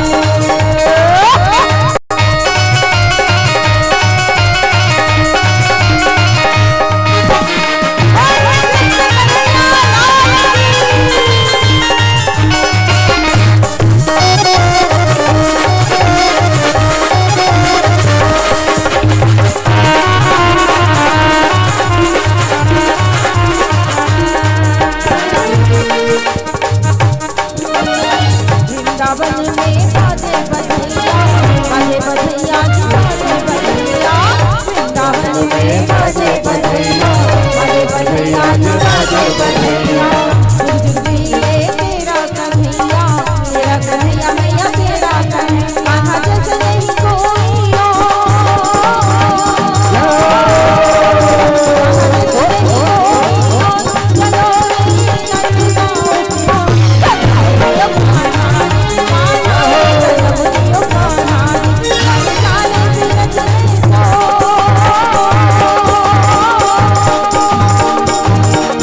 भय सारे बीरज में सो चलो रे नंद गाँव की ओर। जन्म दियो कान्हा ने, कान्हा ने जन्म दियो कान्हा ने।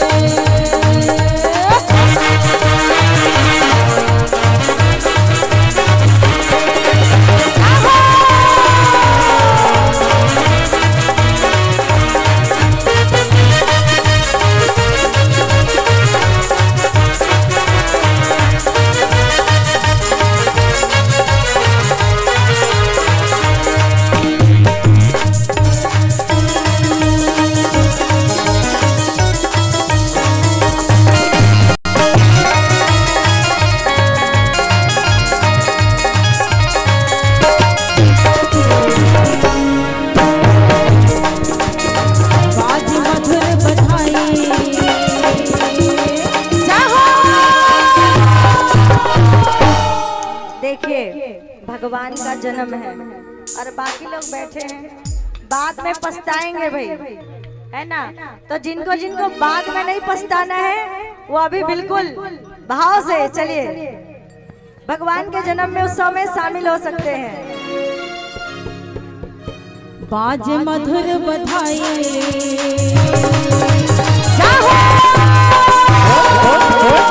बाजे मधुर बधाई, चलो रे सखी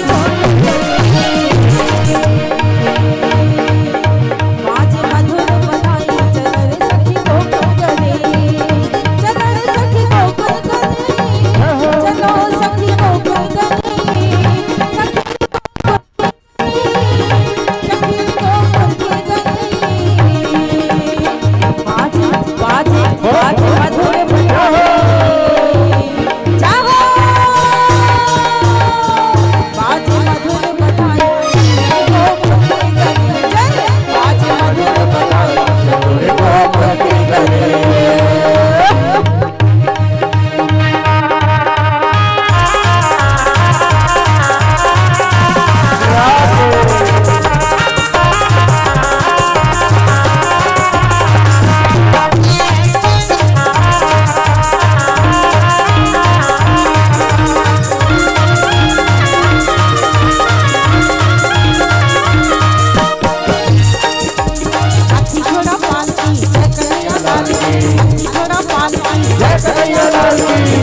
श्यामल रूप नयन गजराले, बाल में इनके घूंघर वाले।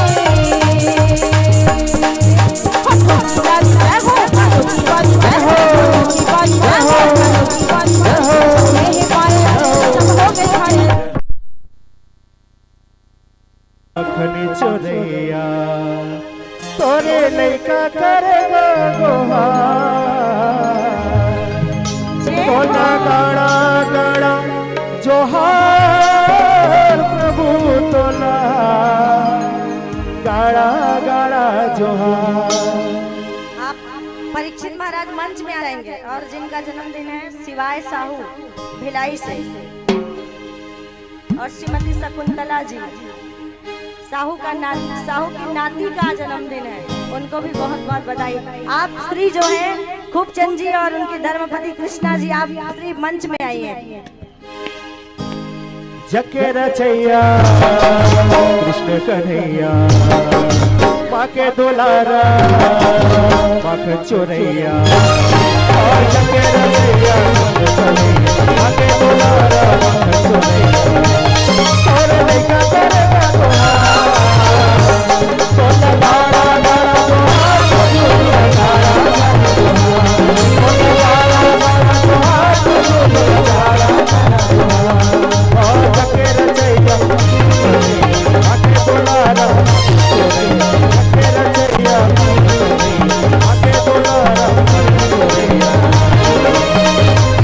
तोरे लइका करेगा तोहार, तोला गाड़ा गाड़ा जोहार, तोला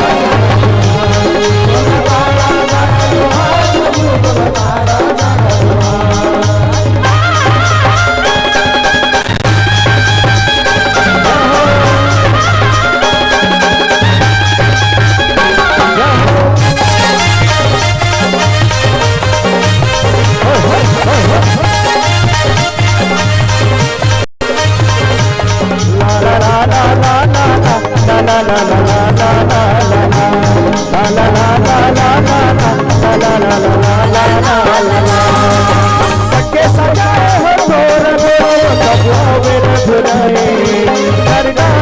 शरण पड़े हैं कबाबे को कढ़ाए, ला ला ला ला ला ला ला ला ला ला ला ला